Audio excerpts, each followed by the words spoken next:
pipe in my left hand and a taco in my right hand. You don't even know. Your pipe? What? The guy has a pipe. God damn it! You're cool, man. You're cool. I like it. I To like be it. fair, it's an electronic pipe that takes a Yeah, 510 yeah, threaded hash oil cartridge, you know. yeah. But it is And shaped like a pipe. yeah, I know. I wanted to buy one of those, but I stopped like using my vape, so Mhm. there was no point at some, after that. But anyways, like Yeah. because I was telling when I got my allergies like the first time, I thought it was a cold, and I had my nose stuffed, and I used one of those things you put in your nose to kind of Like a Zycam or something, yeah. yeah, free it. But on the one that I took, it said very clearly you should not use it more than 3 days, right? And anyways, like 6 months later, I went to the doctor. It's like this cold won't pass. It's like, what should I do? Oh no, it's like it's not a cold. You have allergies. Here, take these things, and yeah, it was much better.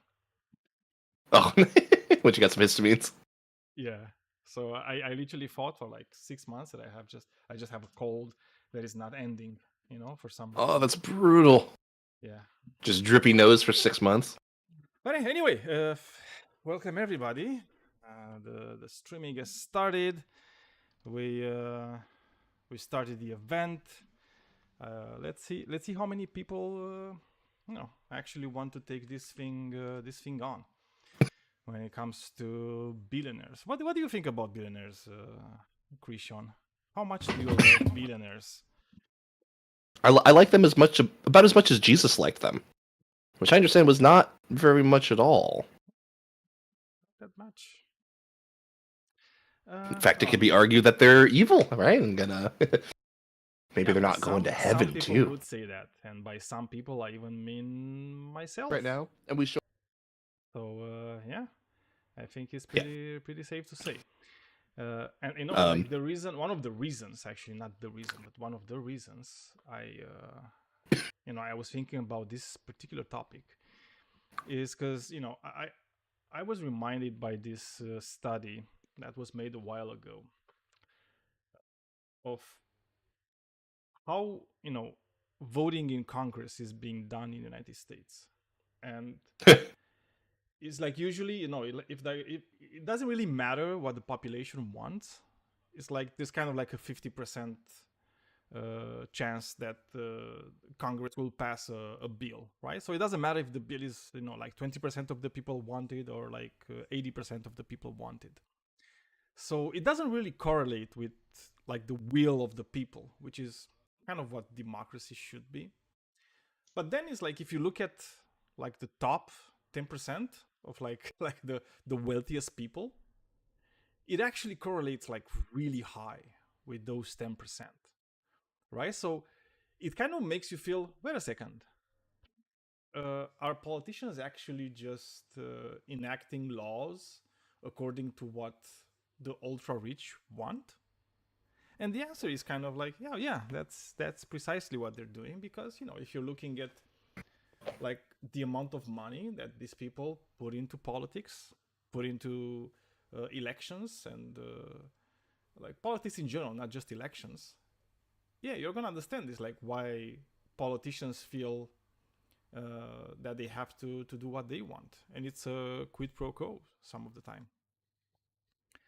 Most of the Yeah. time, I would No, I say. think that's a super good point. It's like if you look at the will of the constituency, you're really not going to get too much of an indicator on how a vote is going to turn out. But if you look at like the funding and the lobbying that's going on, probably get way better poly market revenue if you bet like that. Yeah, no, for sure. I mean, especially in this day and age where we have like Polymarket and Kalshi, you should just look at what the ultra rich want, right? And you should just bet on that. That's gonna happen. It's like what they want. Well, the pro tip is don't bet at all because apparently No. like the vast majority of the money is made there by like 1% of accounts that are Well, just I'm like not a bought like betting AI man. trading algorithms. So Oh yeah, it's super trash. I would never bet. So, but it's just like a talking point, so to speak. Yeah, for sure.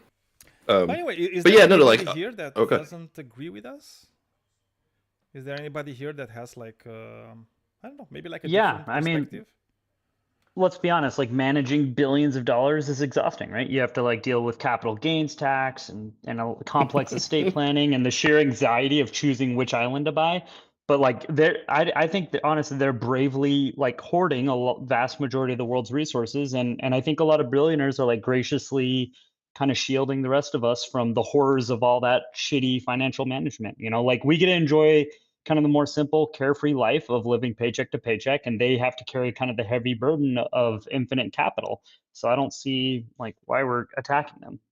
That's an Yeah, I mean, interesting point, right? Like Smaug was really doing us a favor by sitting on that pile of gold, right? It's a Yeah. good point, right? Like we'd have to divide up all that gold and make ornate jewelry. That sounds like a lot of I work. mean, You're right. they are can the you ultimate. imagine the cleaning alone? They they are the ultimate job creators, right? But not like without billionaires, like you'd have entire critical sectors of the economy, like it would just collapse overnight. And who else is going to employ, you know, like mega yacht interior designers and offshore Well, that tax is haven true. accountants That and is stuff? true. You know, We like should. we need these things in order to like build bunkers in New Zealand and single-handedly prop up the you know, artisanal fucking luxury survivalist economy. Have you seen You the know, if exodus I of could give you one of billionaires these from New tacos I'm York? eating, I would love to give you one of these tacos because you for Oh, sure dude, changed I our would. mind. I would. For the first Okay. time in the show's history, our Have you minds have seen been changed. the exodus of billionaires that are living in New York after the wealth Peter tax was? Thiel. Yeah. Yeah, like literally almost like nobody left. Because like why the hell would they leave that? Well, he wasn't in New York, Actually, but if we Peter checked Thiel was housing prices, they probably went up. Peter Yeah, Thiel is maybe. running out of fear. Yeah. Well, I mean, Peter Thiel is very he's a very busy man. He's a very busy Sure. guy, you know, in producing more technology for surveillance on the American people.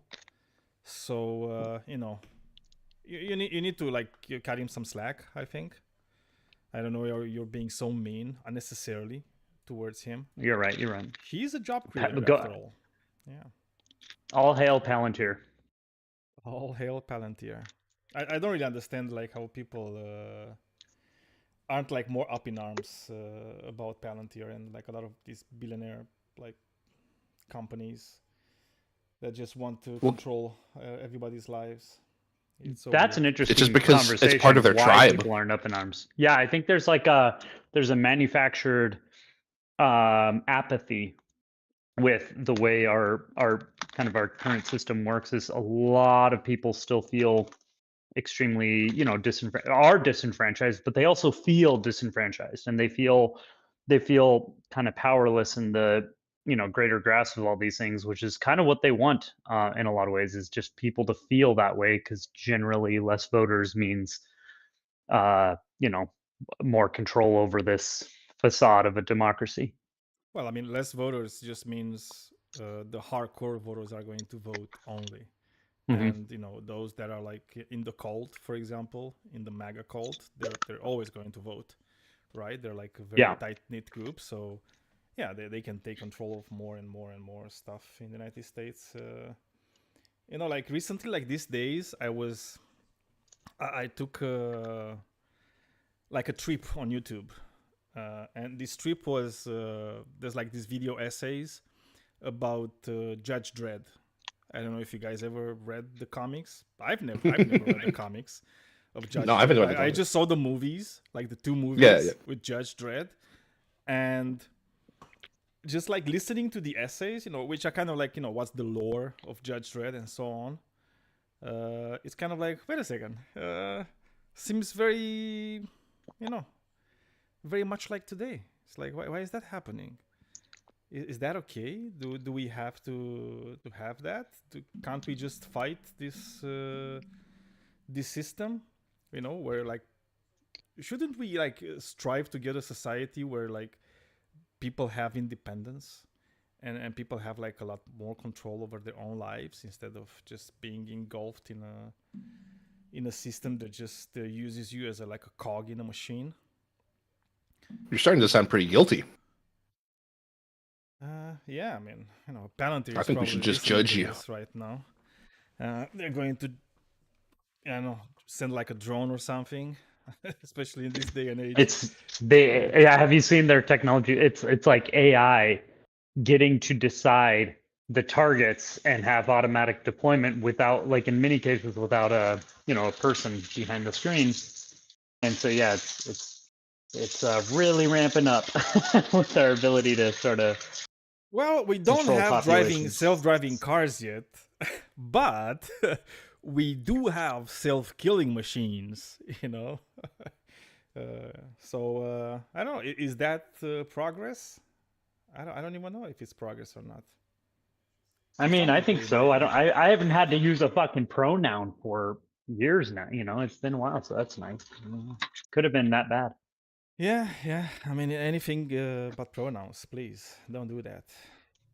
But anyways, like, why do we have only people that agree with us on here? It's like I was expecting more people to like be on the side of billionaires. Maybe we were wrong. Someone ping the ANCAPs. Get them in here. Yeah, get the ANCAPs in here and say it's like, no, that's the dream actually, to just have like one billionaire, just one to control everything. So it's easier for everybody. But yeah. Well, what can I say? Maybe it wasn't the best uh, you know topic to kind of like trigger. Dude, I want to be billionaire too. Devil of MDD.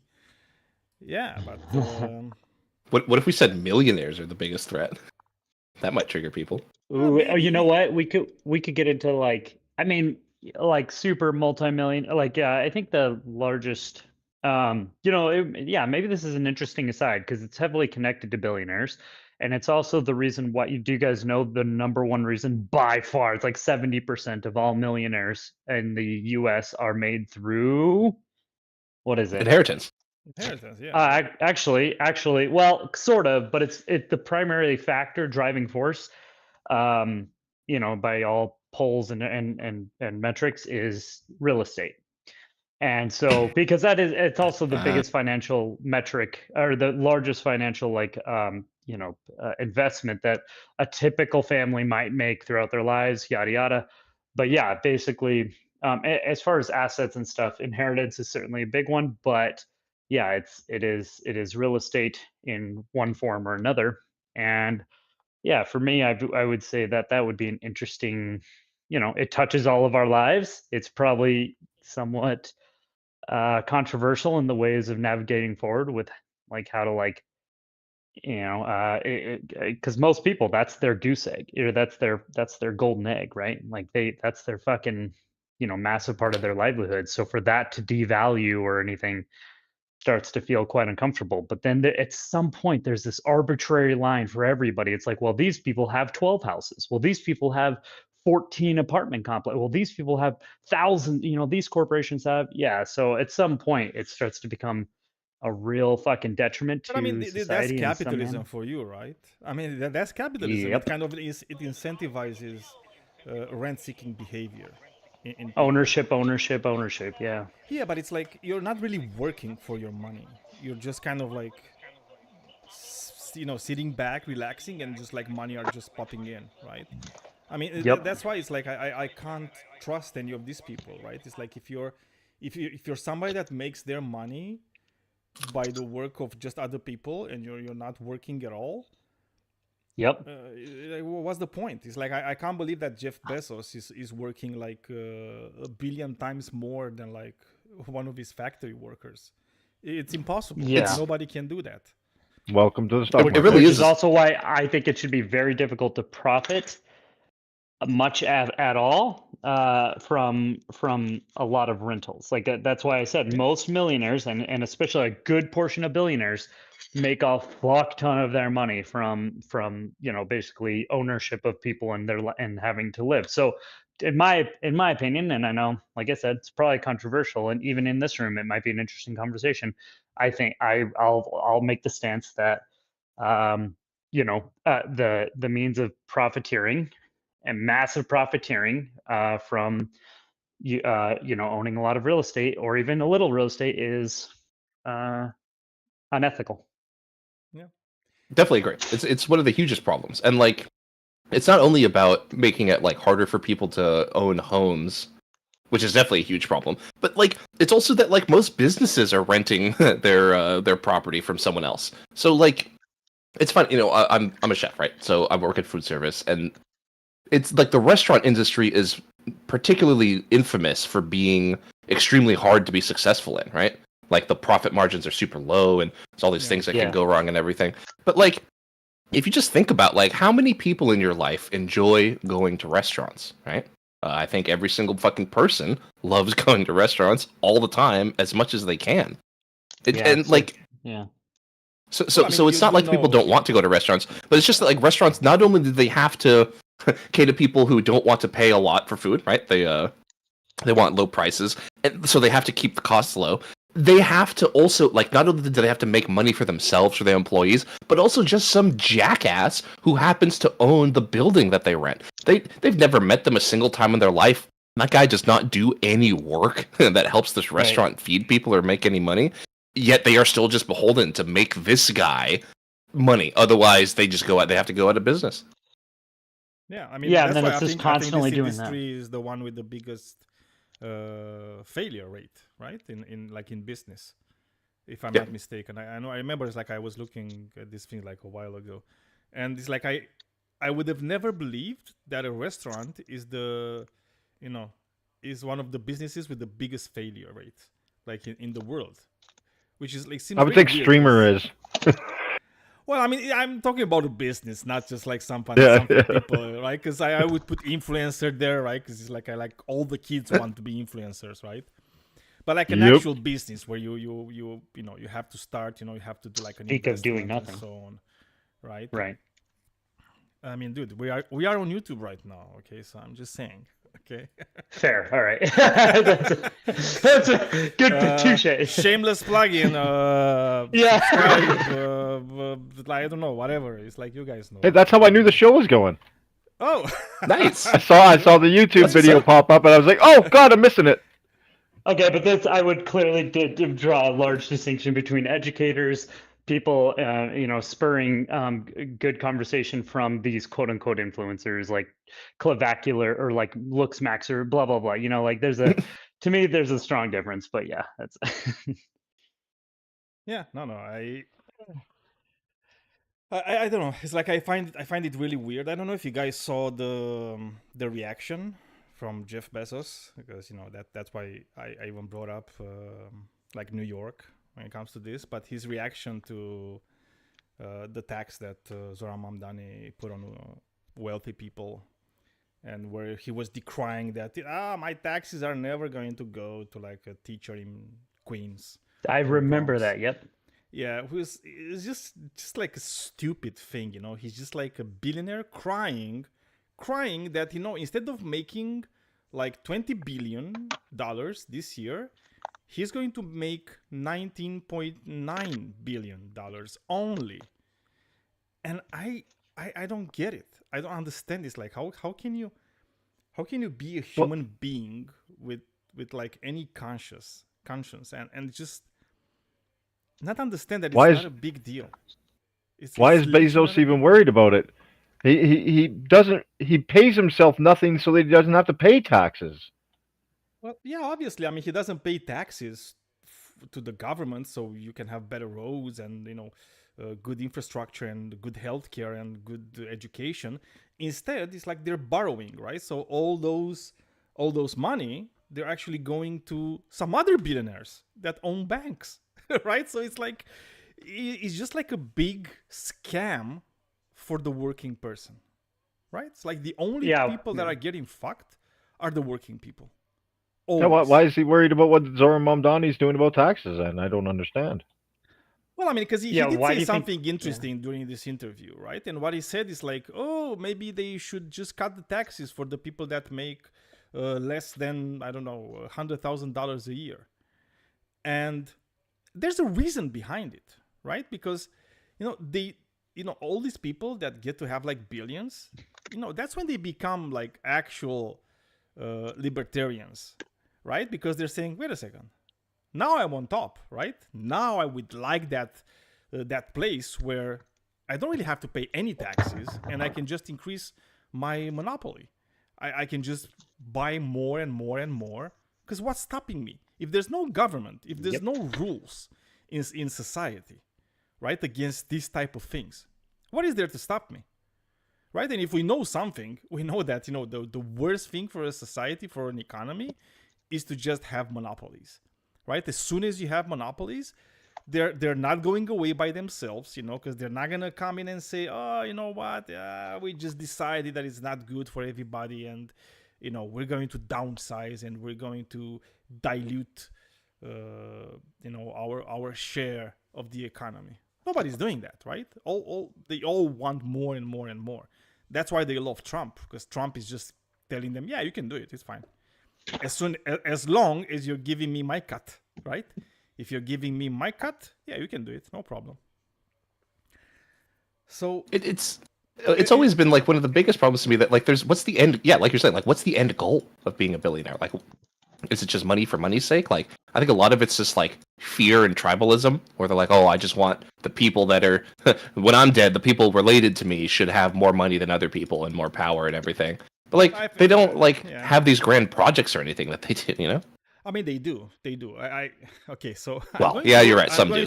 Some in a rabbit trail. Okay, so because I feel like the easiest way to become a sociopath is to become a billionaire, like by far. Like the vast majority of billionaires just become sociopaths, because they start to believe that they're way better than everybody else, like way better.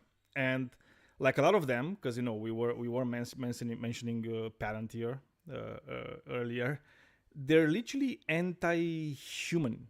They exhibit this anti-human behavior where they don't really care about what's going to happen to the human race, and that's why they don't care about people. They don't care about how their actions are going to affect everybody else.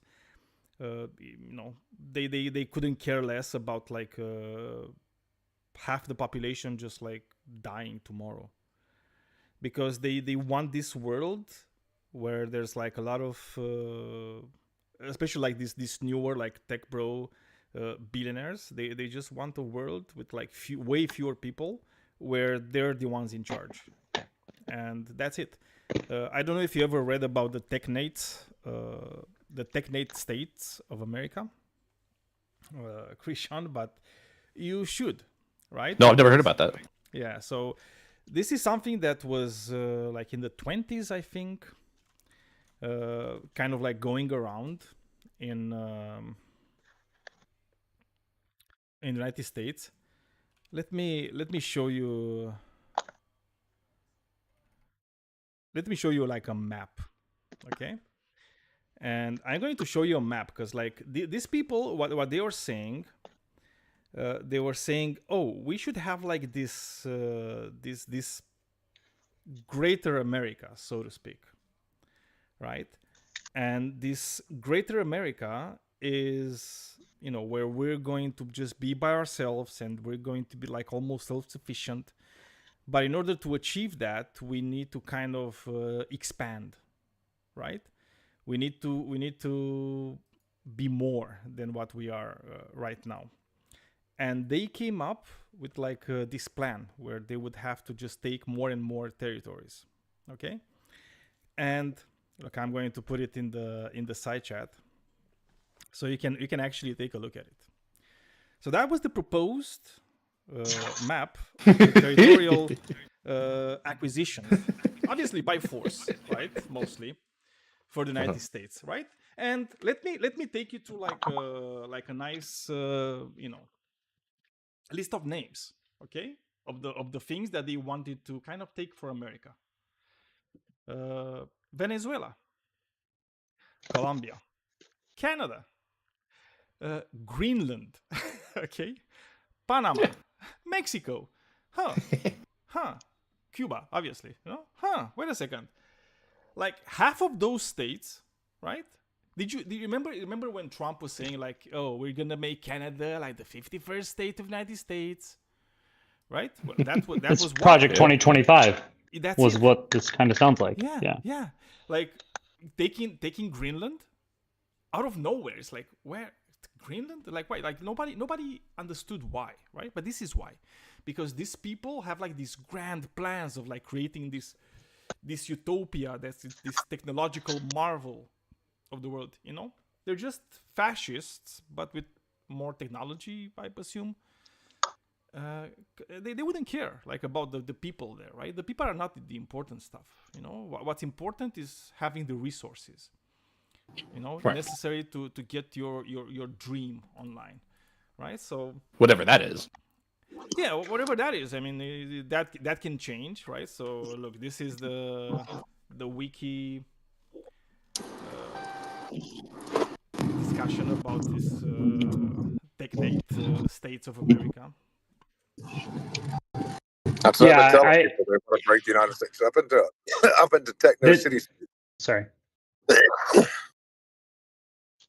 I got Space Apache. It's been a long time since we had a chat, brother. Oh, indeed. It's been a minute. I was agreeing with you. I think the billionaires, like some of them anyway, clearly want to break the United States up into like technocracy city states, technocrat city states.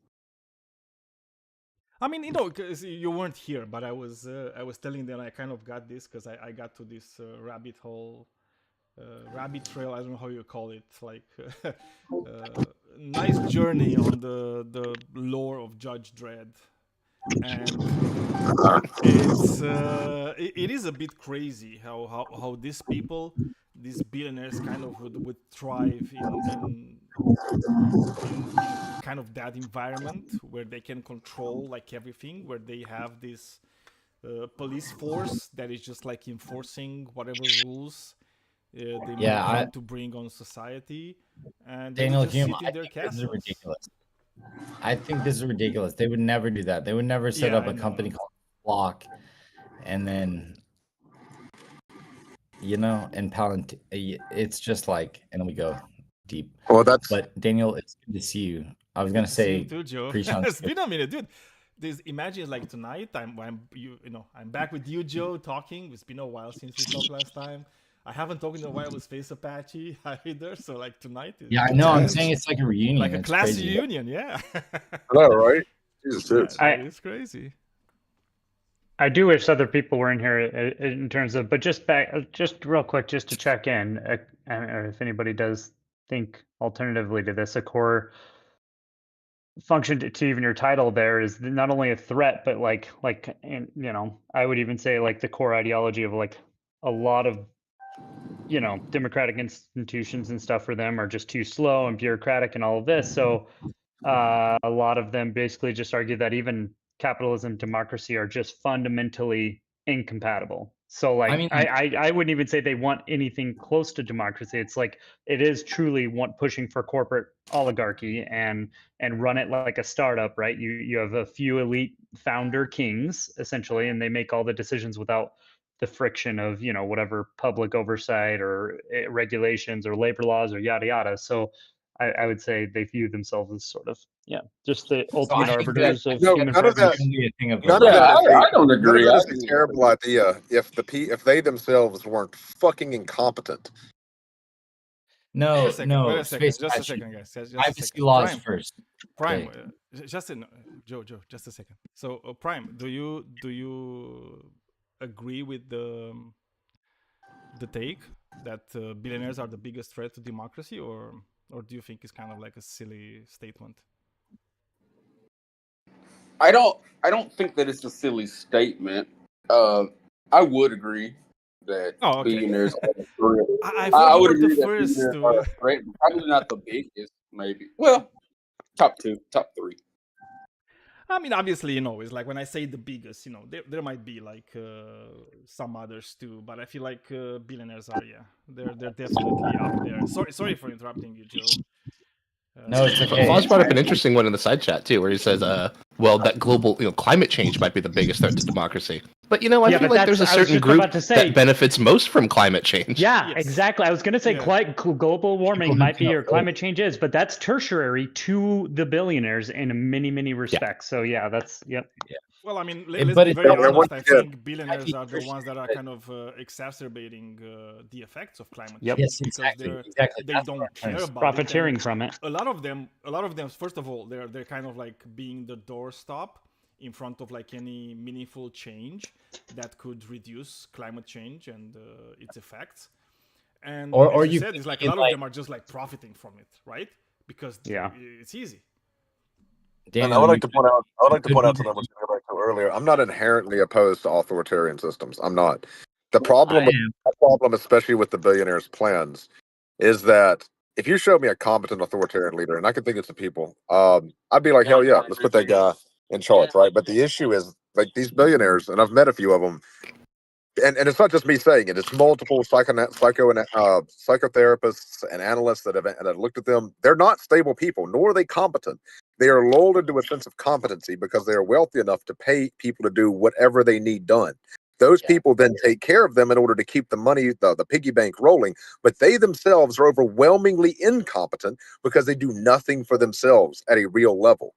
I had a friend who was on the Daily Show, and Jon Stewart made fun of him for saying Hillary Clinton is a dinosaur. She's had her coffee brought to her for 25 years or something like that. And like, I don't think he was wrong in some ways now that I think about it, because like, I think we have cultivated like a class of folks that are expected to like, just don't understand the gap that is between, like, for example, and I'm not talking about people who make $100, $200, $300, even $400,000 a year for a family. Like, I'm talking about folks that are millionaires and billionaires, you know. Millionaires isn't that wealthy anymore, to be honest with you. Multi-millionaires, like hundreds of millions. Like, even somebody with 10 million is like, they're wealthy, right? 10 million. Well, they're well off. I think it's a when it gets above 100, that's when kind of like real wealth starts to be a thing, right? Because I think it's very hard for people to understand these big numbers.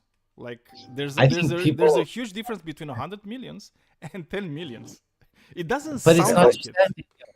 Daniel, it is. I can tell you, fundamentally, it is. Hey, can we let's let Nurture get in for a second? Yeah, we've been talking over him a lot. Sorry, Nurture. Capital outgains labor, guys. So once you get to a certain level of wealth, even no matter what, like you can't make as much income as you can in wealth, right?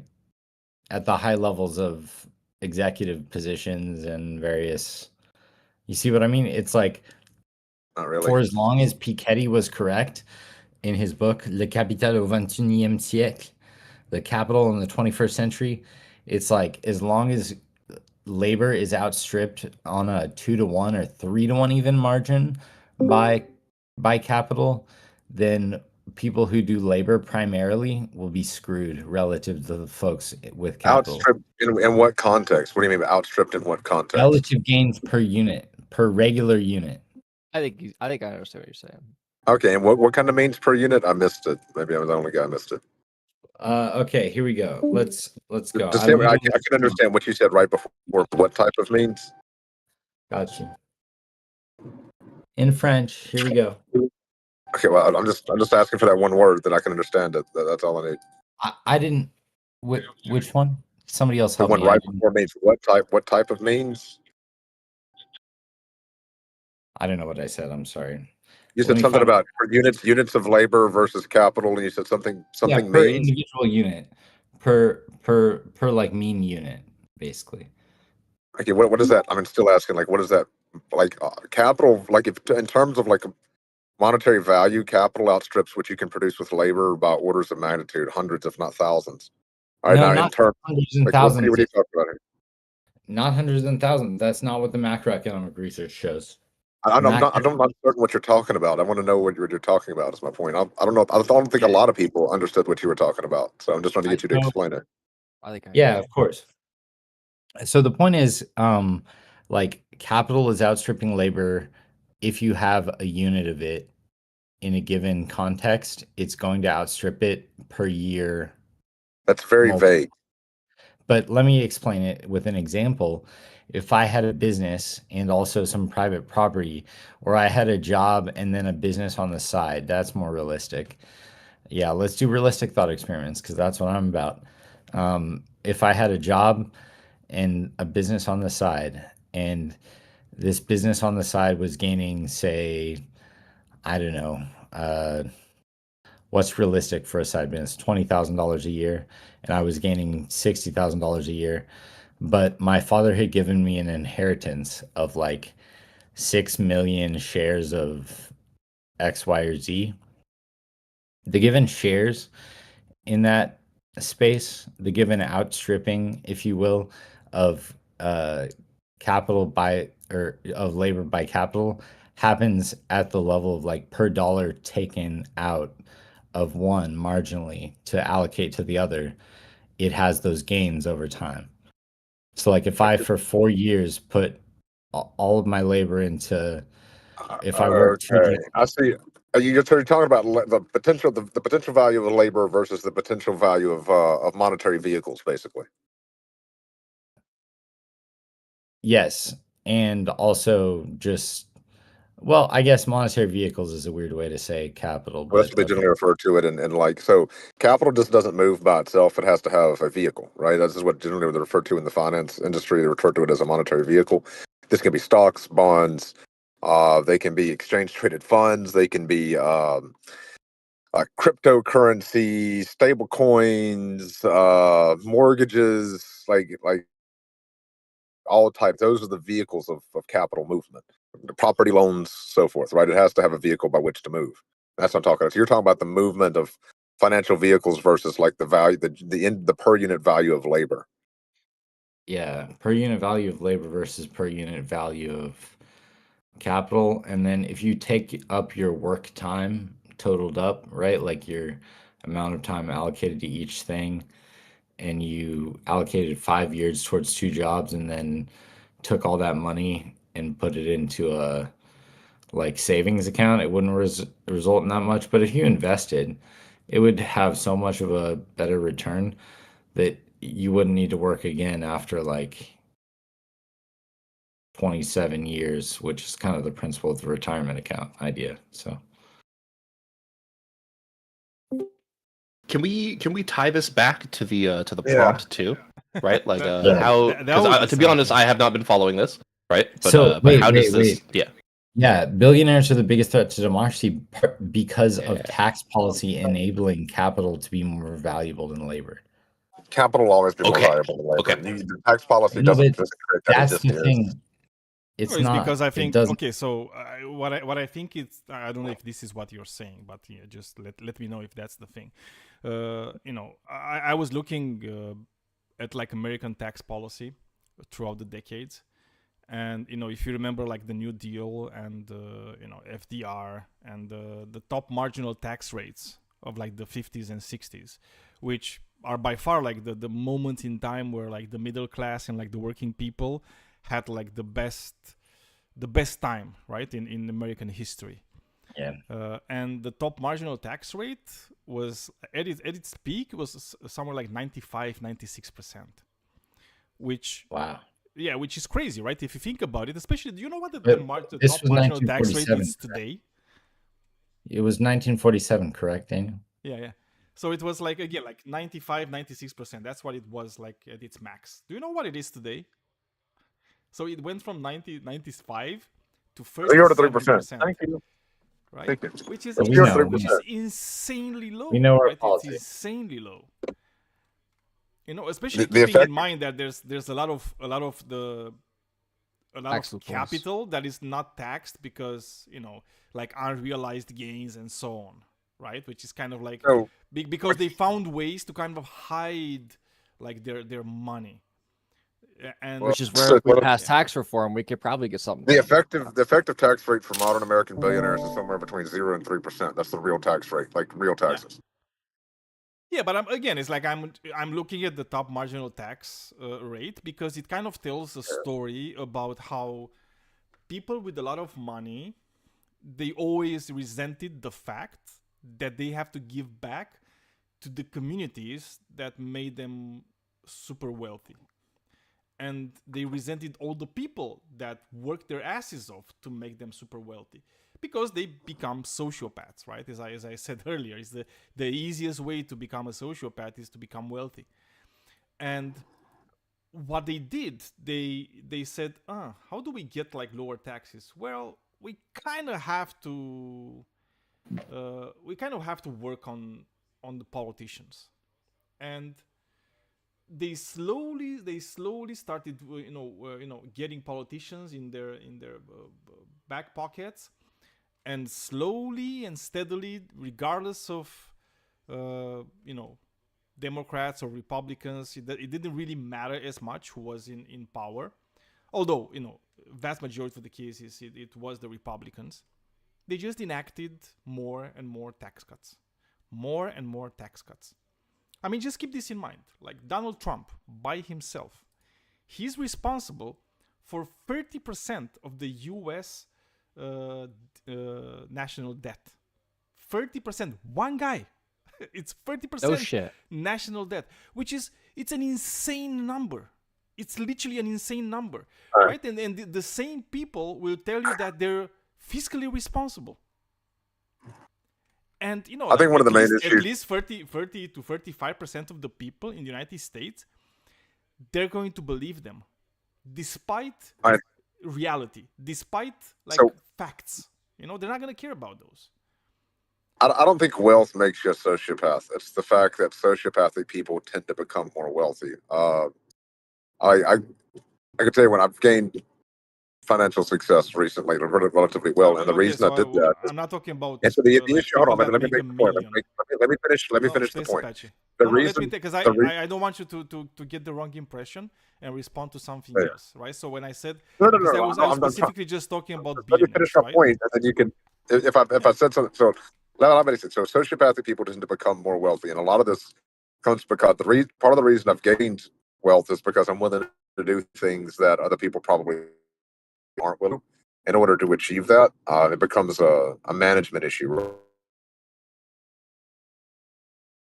right?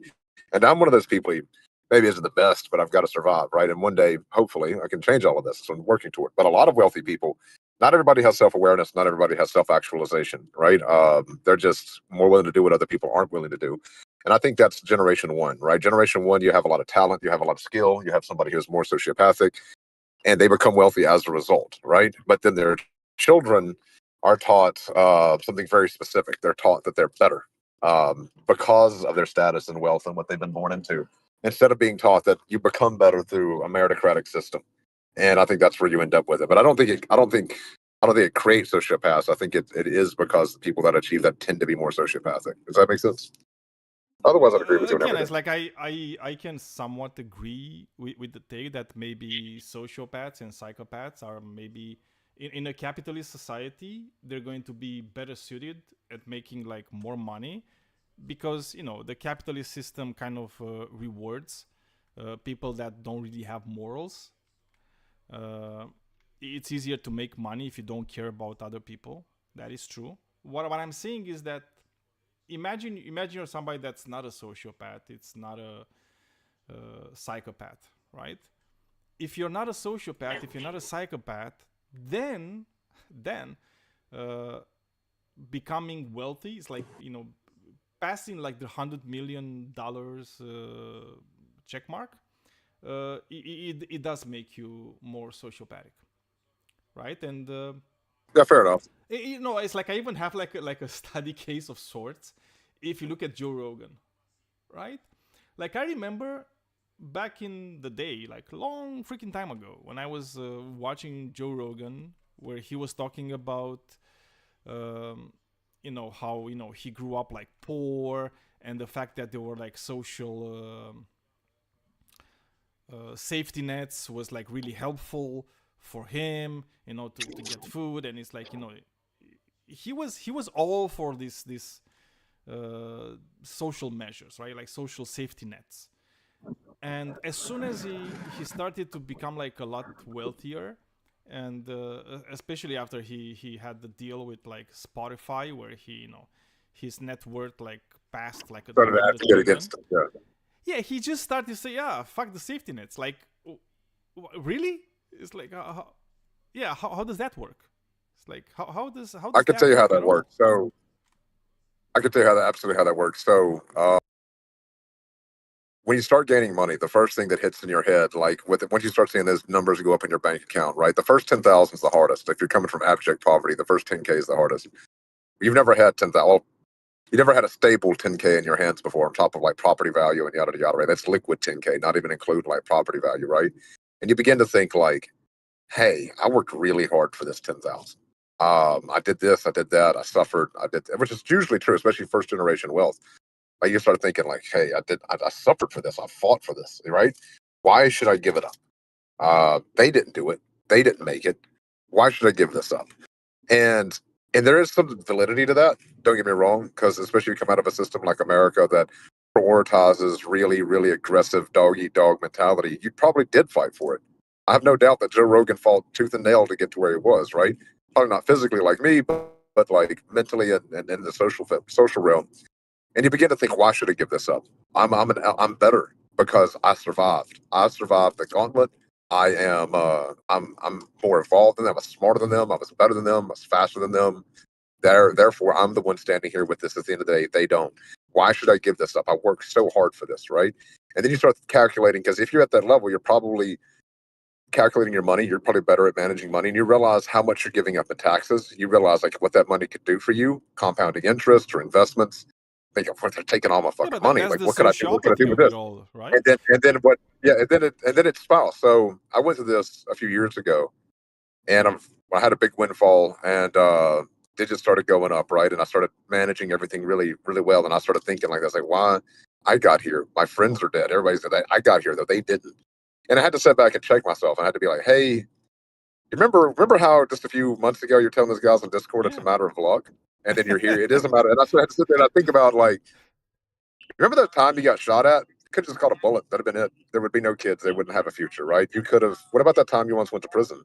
What about that? It's like what about what you said? What you said, it tracks really well. It's like I understand that's how they start to think, right? Oh, why should I? Why should I give up? Right? They become kind of like in Lord of the Rings, my precious, that's literally that effect. Yes, literally that effect. But it's because that's the sociopathy part of it. Because it's like the thing you should be thinking is like, oh shit, it's like now I can help other people get from the place that I agree was you at. should. Yeah. Well, how do you know that you wouldn't end up falling into the same trap that they did? Well, hold on. I'll tell you how you do that. That's how I did it. So I began to. So what I did then is I sat down and I thought about like how lucky I was. I really sat down, took a drive, smoked some fucking cigarettes, and thought about like without no interruptions, no phone or nothing, and thought about how I got to where I was. And I remembered the pain. I remember the fights. I remember the times I nearly died, the times I nearly went to prison, my friends that had died, what happened to them, where would they be? I thought about what me and my wife did with all the online stuff that we did and the sex work stuff and yada yada to get here. And I thought about it. I was like, this is a matter of luck. It's lucky we just didn't get killed. Lucky we didn't go to prison. Do you remember this is streamed on YouTube, okay? Space Apache. So yeah, I'm very aware. I'm aware. I have no problem. Like, I don't care if people know I did an OnlyFans and yada yada happens. So the issue is that you start thinking about that and you're like, wow, maybe it is a matter of luck. And that's how you check yourself. You're like, look, you may be more capable than most people. You may be stronger, faster, and smarter than most people. But at the end of the day, there's plenty of really strong, fast, smart people that got murked out here. You know what I'm saying? Like they're laying dead in the fucking street somewhere in the ground. And you kind of start thinking about luck and start thinking about the things that you use. Like we use food stamps.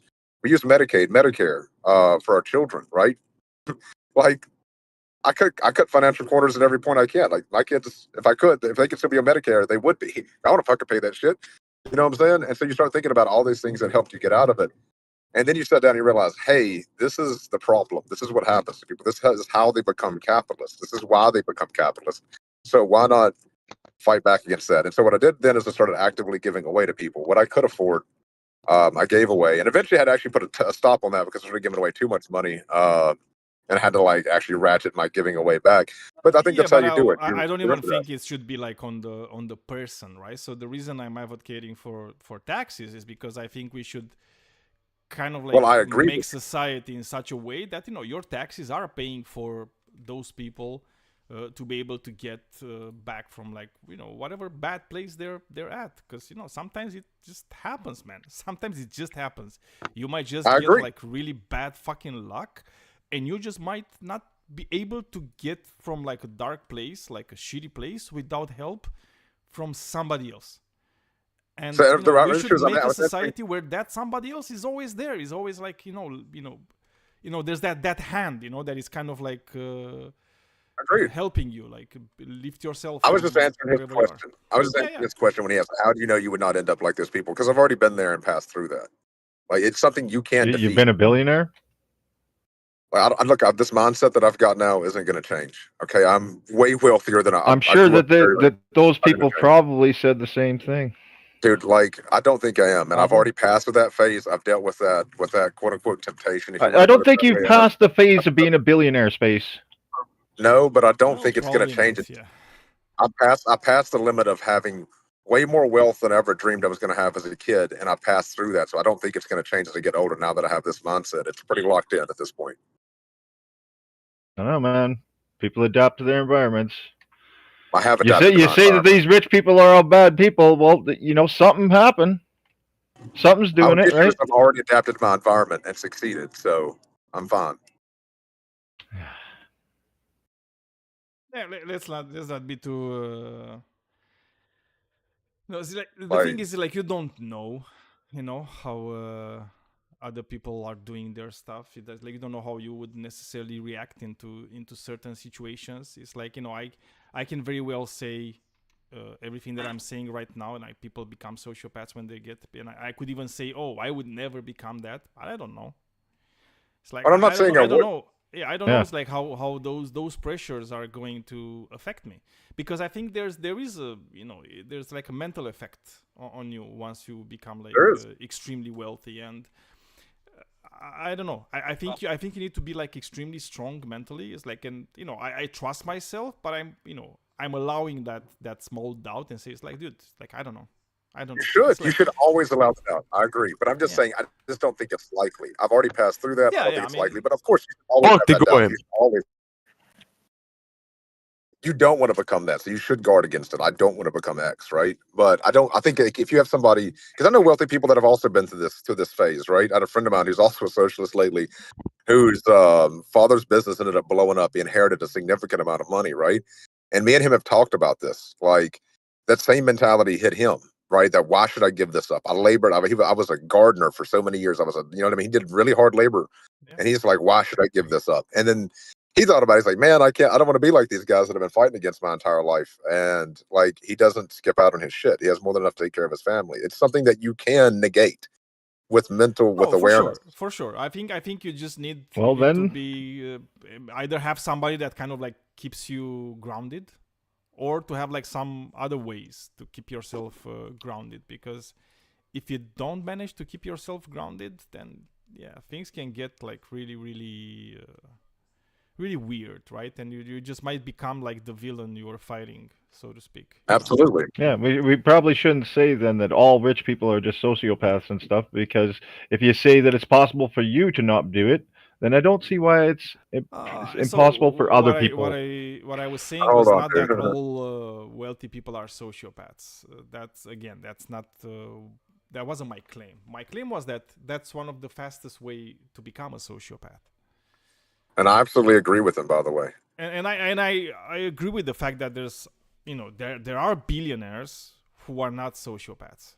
There are billionaires who understand that they need to pay they're a rarity. Yeah, I mean that's the reality of it, right? They're not the norm, right? They're like the people that are weird. It's like, oh, look at that guy. It's like a billionaire. He wants to pay more taxes. That's weird, right? Because people are looking at that weird, because they're saying it's like they want to give up what's quote unquote theirs.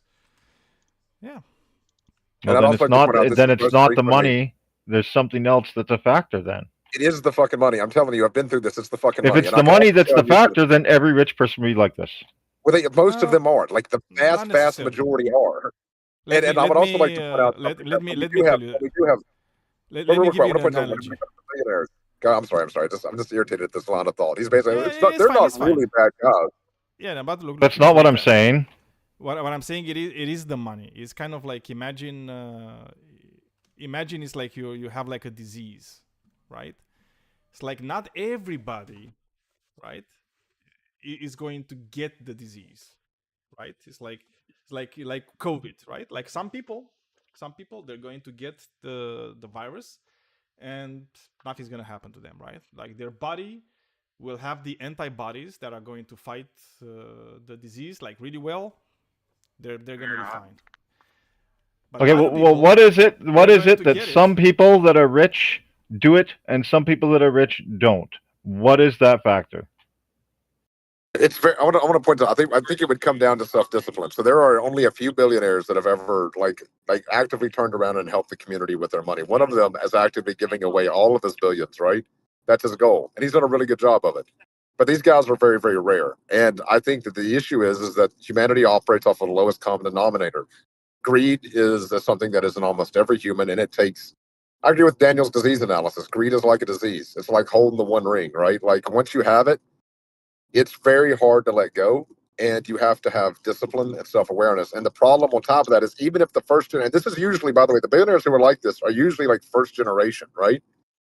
It's their kids that get even worse because their kids didn't have to fight. Their kids don't have that experience of like genuine poverty in many contexts or struggling. Their kids just inherit it and think they're better just because. They don't really know what actual. Well, then it sounds like the problem is discipline. Well, sort of. But look, you know what? I think the problem is, the system itself, the system of capitalism, where it tells you that your value as a person increases the more money you have.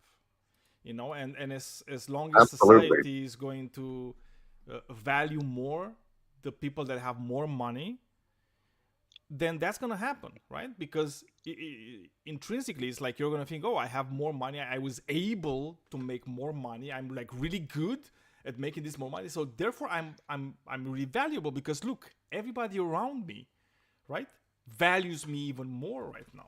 If it's intrinsic, then it would happen to every one of them, right? Hold on.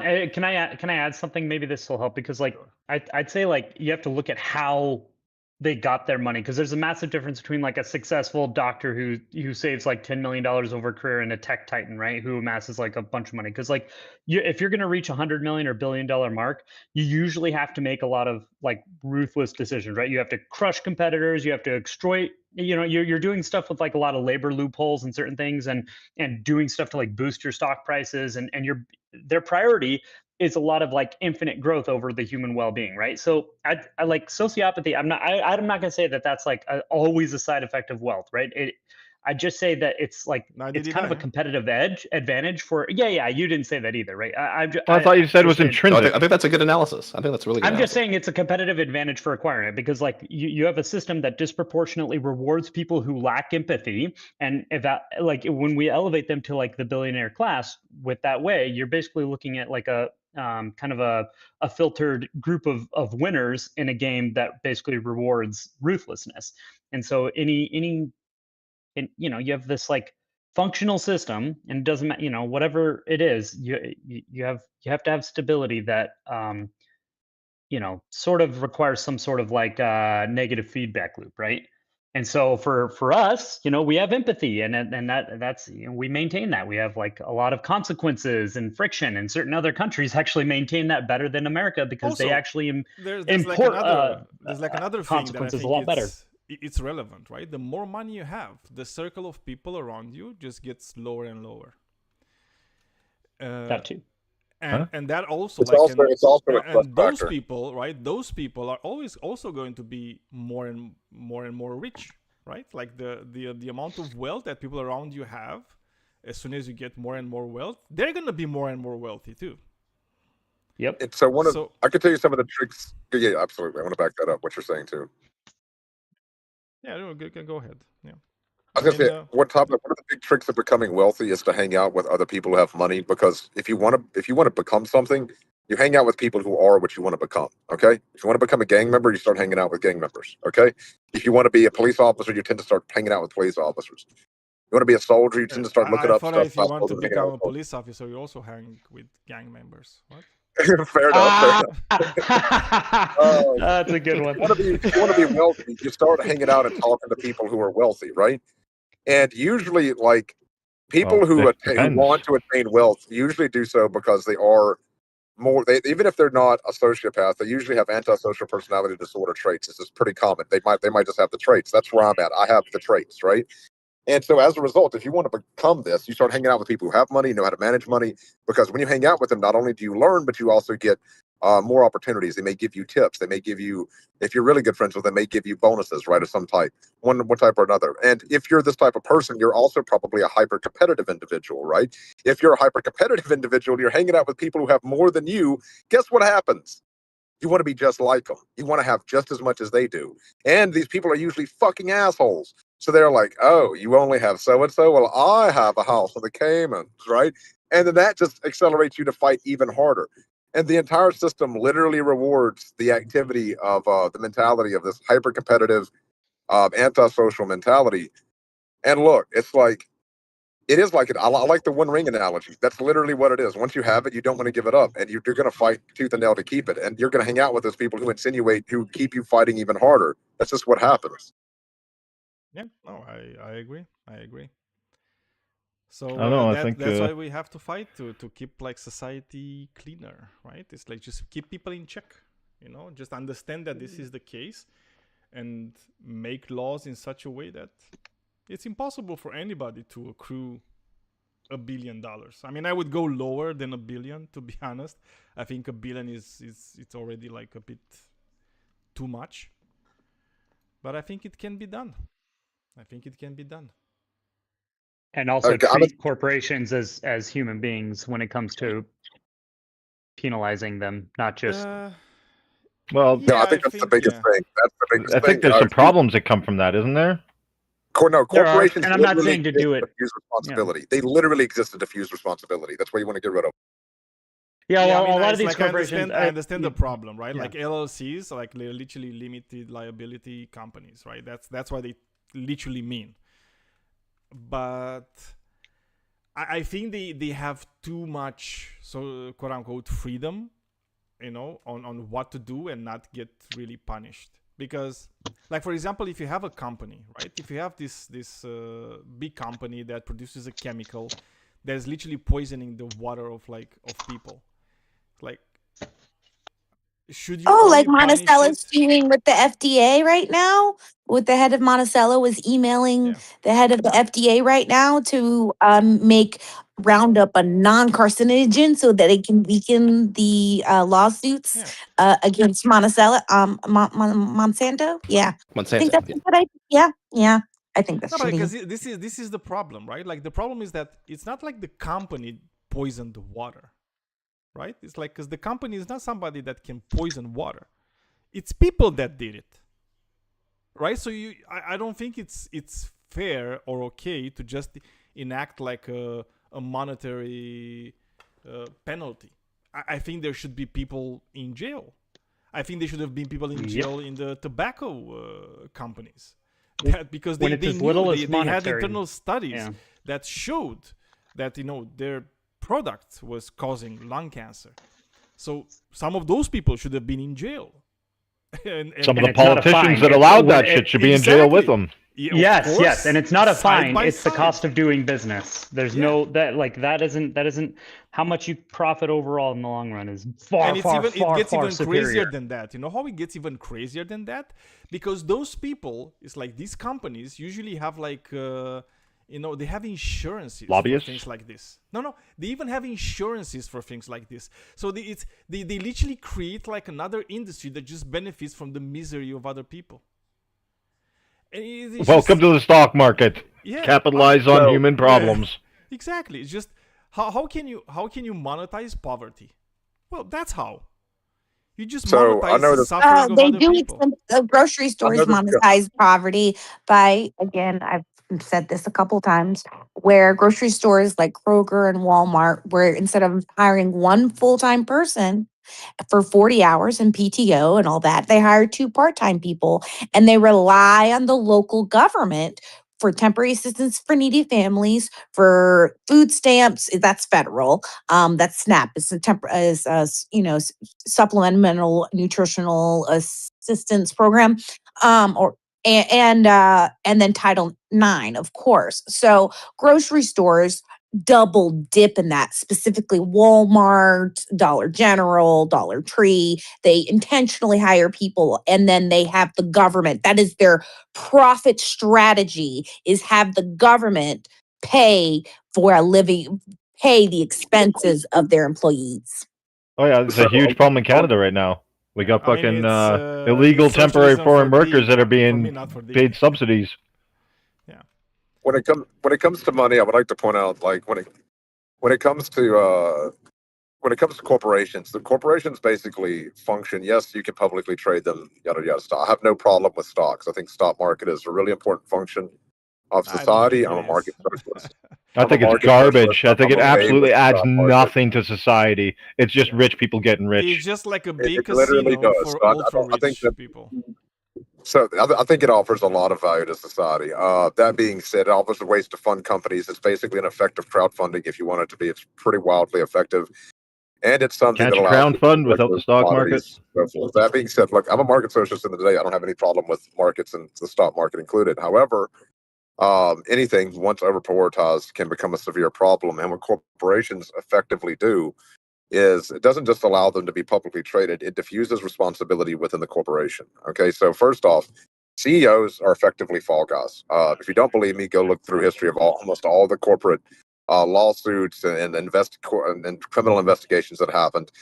It's almost always 90+% of the time it's the CEO goes to prison, not the fucking board of directors. But the board of directors is the one who puts the CEO in power, right? He's literally a fall guy. Who went to prison for 2008? They blame it on No the one CEO, went to prison in 2008. No, Oh no, they got bonuses. And so as a result, they got what these bonuses companies from the do, money that was paid by the government. They get severance packages. So they get literally, benefits, it's a diffusion of responsibility. And so what these CEOs do in these companies is, like, there are the official board meetings where the board tells the CEO what to do, quote unquote. But then there's also the unofficial meetings that are never recorded, right? Where the board basically says, hey, you do what we fucking tell you to do, or you won't have a job anymore. Okay, maybe we let this shit leak to so-and-so. We blame them and get you arrested. Yeah, because right? That's what happens. All right, the board is not held responsible. The CEO. So look, if you're the CEO, it's literally you only have one responsibility. If you want an effective socialist economy, ban, or make it very possible to hold the board members of a company responsible, just like the CEO. And I guarantee you'll see some changes. Yeah, no, I totally agree, because, as I was about to say, it's like the CEO only has a responsibility towards the investors. That's it. They don't have a responsibility towards society. They don't have a responsibility towards the environment, right? So if they can make more money, if they can increase the profits for the shareholders by 10% by poisoning a river, they're going to poison the river, right? Because if they don't do it, they could be actually sacked. They could have repercussions for not doing the best for their shareholders. Company. Yeah, because that's how it works. And I think it's an insane system. Can I ask a question? I maybe it's just a thought experiment of like, what of everything we're saying is like, all right, I just kind of want to get a bird's eye view here of like, there's a lot of corruption, there's a lot of shit. Seems like there's pretty good amount of agreement on a lot of fucked up shit here. So let's just say 2028 comes around, and let's say 2032 and 2036 and 2040 and so on. And there's still not like a lot, like there's billionaires, and actually at that point they'll be trillionaires, right? These trillionaires maintain control, politicians bought, voters are disenfranchised. Like you have this timeline of basically our economic engine that's essentially still targeted to enforcing and propping up of these billionaires. What happens then? Obviously, revolution. It's I don't know. Like, what would be the actual? And are we already there? I guess that'd be another thought. Like, what's the best? Other than voting, if that's not really working, like, what the fuck is the I mean, it's operation? like you kind of answered. Boycott. Boycotts. My sweet summer work. Not gonna last long. You answered yourself. There's more inequality right now than there was before the French Revolution. These people are doing worse things to the population every year than the nobility was doing to the French people before the French Revolution. The reality is it's untenable. It's like people are not going to just take it, like for and not do anything about it. They're not going to take it. Well, that might be one. And there's gonna come a time where it's like people are going to become, and when I say people, I mean everybody. It's like even the cult, like even the people in the cult, when their kids are going to die because they can't afford to fucking feed them, or they're going to die because they can't afford to go to the hospital with them, they're gonna say, enough is enough. And when the majority of the people say enough is enough, well, usually what happens in history. Heads come off rolling, Yeah. Do you want to? Can I tell you to that? My greatest fear about this, it isn't my greatest fear isn't that things are going to get so fucking bad. I mean, they already are, but they could get even worse, or worse and worse and worse and worse, and heads start rolling. That isn't my fear. My fear is that 2028 is going to roll around. And further and on and things, and there's going to be just carrots dangled in front of us in ways, and there's going to be band-aids put on systemic root issues that never get actually like changed like the way they need to be. And the problem is it's going to be enough. It's going to be enough to keep most people apathetic and enough to keep most people in a state of just keeping not motivated enough. They're going to be fed, maybe they just have just enough in a lot of ways. And it's not going to be enough to like amass an actual like revolutionary change in a way. That's my greatest fear. Is it's right, not going to be horrible. It's just going to be bad enough. But I think it's so the issue is like first. Hold on. Okay. Can I get this from Daniel real quick? Can I get this? Go. And then I want to point out first off, when it comes to greed, it doesn't fucking end. Okay, these people, they don't have a limit. Okay, they're going to continue breaking. Have you ever heard of the philosophy of the camel and the sticks?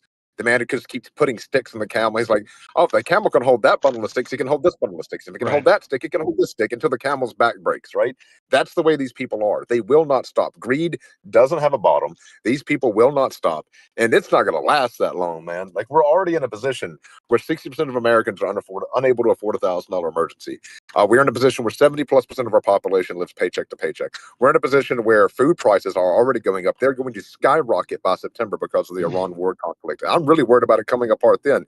The American population in general, probably won't handle this for another 20 years. And the only thing that's holding it together right now is because, and I can tell you this from personal experience, the feds are really good at lopping the heads off a lot of fucking snakes out here, man. There are all types of movements happening in the United States all the time that the feds just go in and lop the heads off one after the other, right? Different types of potentially even violent movements that they constantly counteract. That's pretty much between that and like the lower testosterone of the average male, all right, is the only thing holding this shit at bay. Now, maybe they lower the testosterone low enough, people just won't fucking fight, and maybe they keep lopping off enough heads that they stay in power. But I think they're not gonna be happy with that. They're gonna make it worse and worse and worse until even people, they're just gonna rise up with little to no leadership, and like the testosterone issue may not even come into play. Like, that's a very real Have you ever heard of? I was gonna say, have you ever heard of the 3.5% rule? Yeah, I have. Absolutely, yeah. Okay, what is for those of you who don't know, the 3.5. A lot of people think like, oh, you need the majority. Like, people say majority, that means 51% or over 50%, right? To agree to, basically overthrow. Basically, the 3.5% rule is like no regime has really ever survived like the 3.5% of the population actively and sustainably participating in a lot of these civil resistance. And so it's I knew about that. Yeah, I didn't know it was for the US, it had a name. Yeah, for the US, that's basically 11 to 12 million people. So if that many people actually engage in a coordinated, nonviolent disruption, then you basically have that the is true. And this is kind structure. of where I was going to go with like my answer to like your thing, because Yeah. Looking at this regime right now, I haven't seen, like, Romania is corrupt. I've never seen this level of corruption in my country. Like what Trump is doing right now, like anytime an American is going to tell me that Romania is a corrupt country, and I'm just going to laugh in their fucking faces because, like, dude, it's like you have Trump. It's like you can never again say that Romania is corrupt, right? It's like you can't say it. It's impossible for you to say it because look at what they're doing, right? They don't care about the law. They literally, they don't care about like judges ruling. They just ignore them and they just do. Sounds like Canada. Whatever they want to do. Yeah, I mean, again, it's like they don't care. They literally don't give a flying shit, right? Why would they? The law never touches them. Yeah, exactly. And I think it it's actually very supports easy them to kind of get yeah. disillusioned, right, by these things and say, it's like, dude, it's like I don't see a way out. It's like I don't see, as you said, like the apathy in people. It's like, like people just seem to not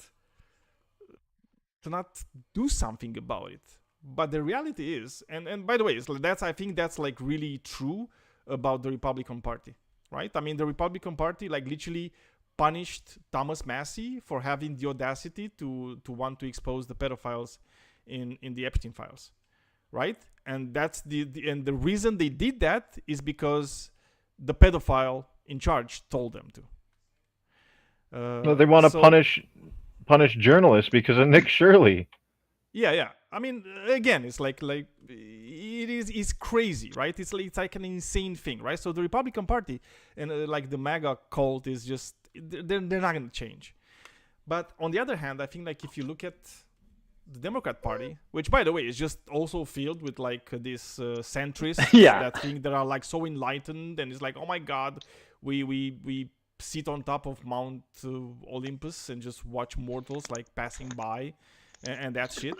And all like these right-wing Democrats, who just like Republicans, but they didn't have enough space in the Republican Party. They're under attack right now by the progressives, right? It's like, and you have people like Zoran Mamdani, who I kind of think he kind of started this new wave of politicians, but then it's like you have so many others just like him, right? I mean, you have like Abdullah Sayed.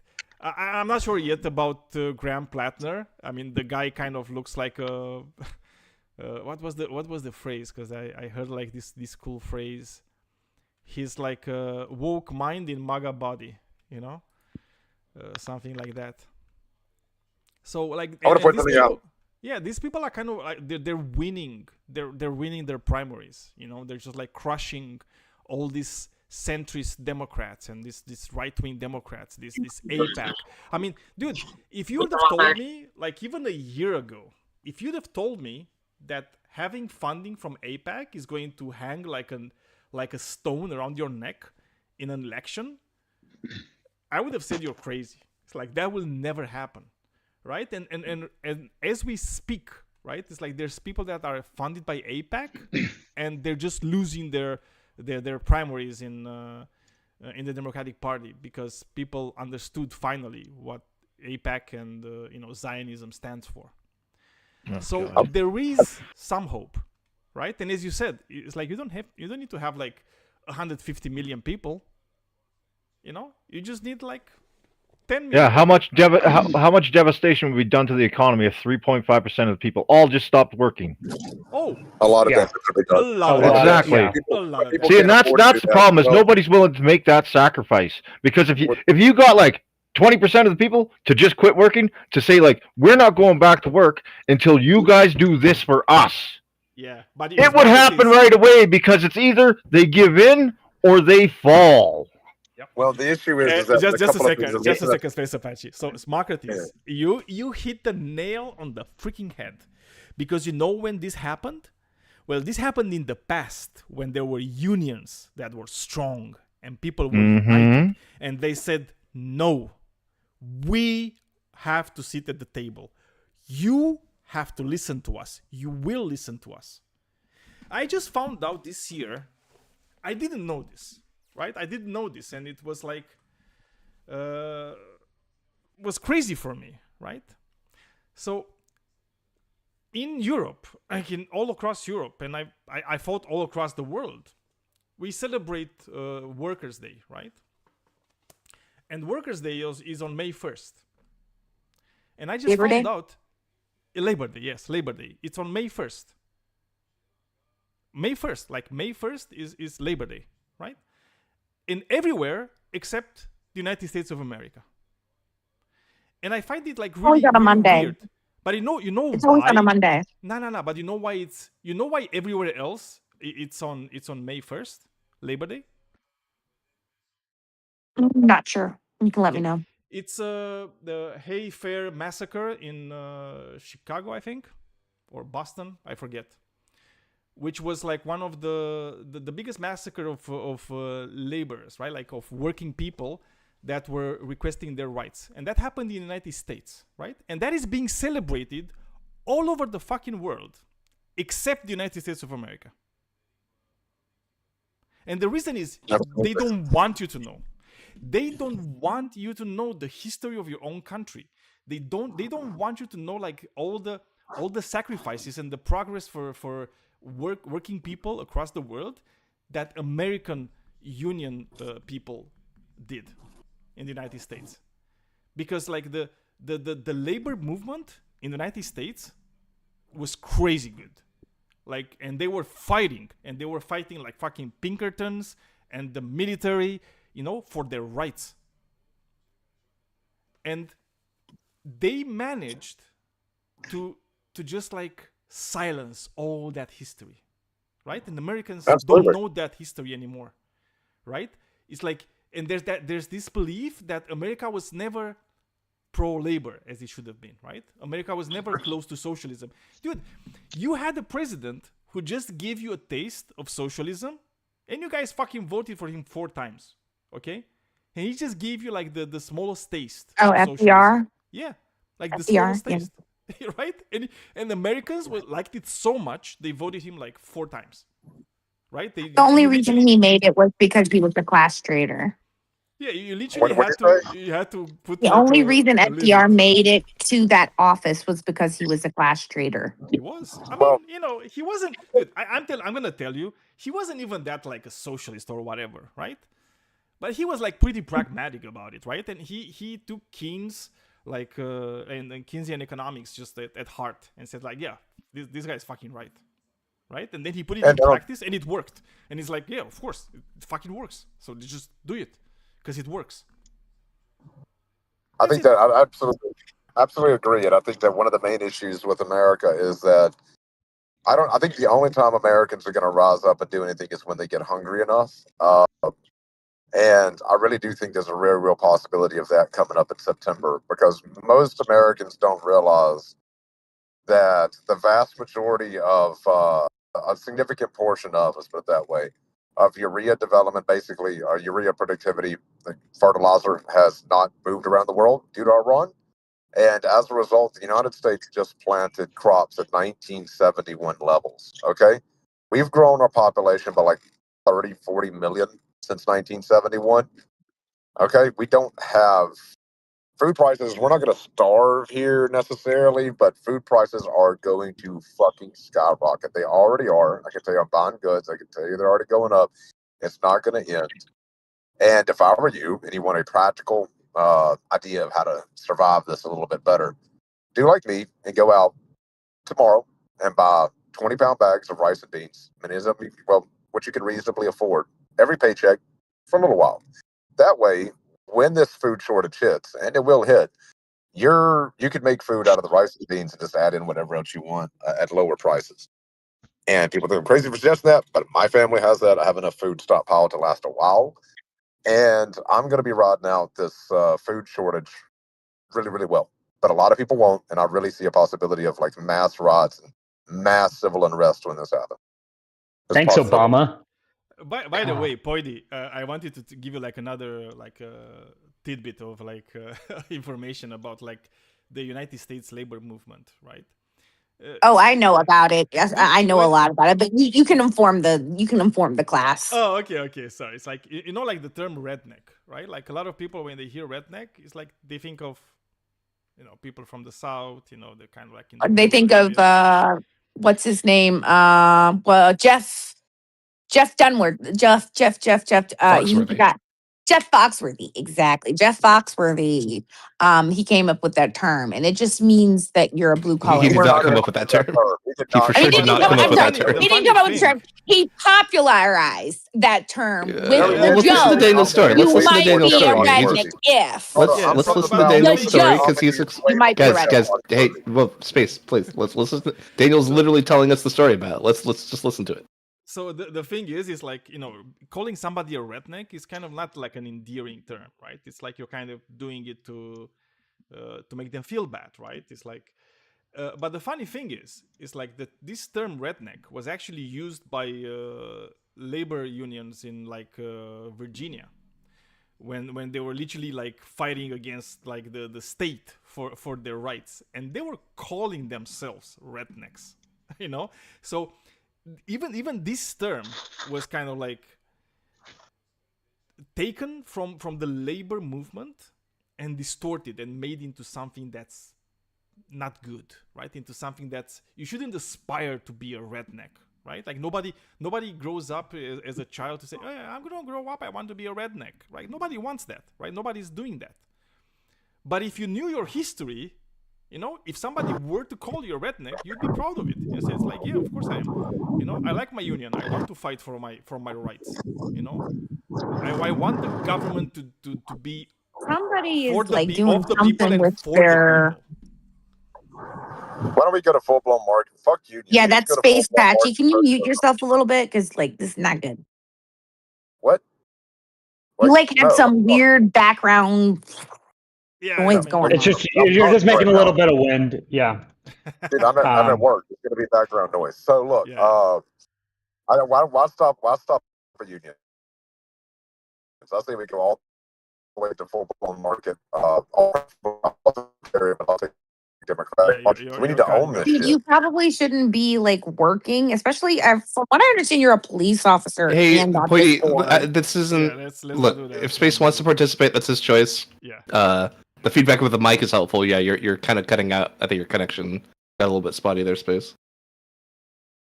What about now? Is this better? Sorry about that. It's better. I got to a better area. All right. So what I said was, why stop at unions? We should go to full blown market socialism, whether it be authoritarian or democratic. I would prefer the authoritarian, but I'll take democratic. Instead of just like protesting and fighting against the shit, let's own this shit as the workers. Oh no, it's like when I was talking about the labor union movement.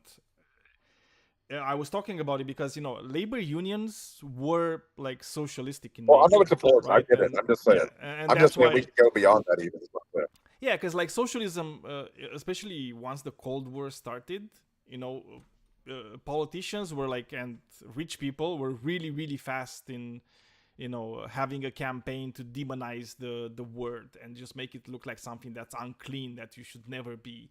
And that's why they cleaned your history. That's why you're not learning in school all these things that actually matter, like for the working people. No, we do. The people we do are learn about people. it. Do learn about this stuff. That this is a review, but some people just didn't do very well in school. Like some people. I don't know about you. My school never taught me about the good history of the labor movement. I learned that on my own. Yeah, that was 10th grade, sweetheart. That was 10th grade. We went through the whole labor union thing in the 1940s. I don't know about you, but I wasn't even in AP U.S. history. I'm in one of the worst states too. So I don't know what you're talking. I'm not gonna because this is live. I'm not gonna sit there and tell people what state I'm from, but I am in the South. My school was a very good school, though. It was like an academic school of excellence or whatever. But we did make it past FDR and took a test to it and made it to the civil rights movement. I don't know about you, but we did. That's 10th grade. I can tell you from our school. So it's like the reason I was saying this is like Poity is because I obviously spoke with like a lot of people. I don't have first-hand knowledge of the American school system, obviously, But I did speak with like a lot of Americans, right? That never knew. Most of them don't pay attention. Most of them just don't pay attention. They get like C's and D's, and then they complain later that they didn't learn it. I get it, but even though I just paid attention in class and I remembered most of it. And like they do briefly go over the labor movement. They go over how the labor movement was weakened in the 1940s by certain laws that were passed. I had a pretty progressive teacher.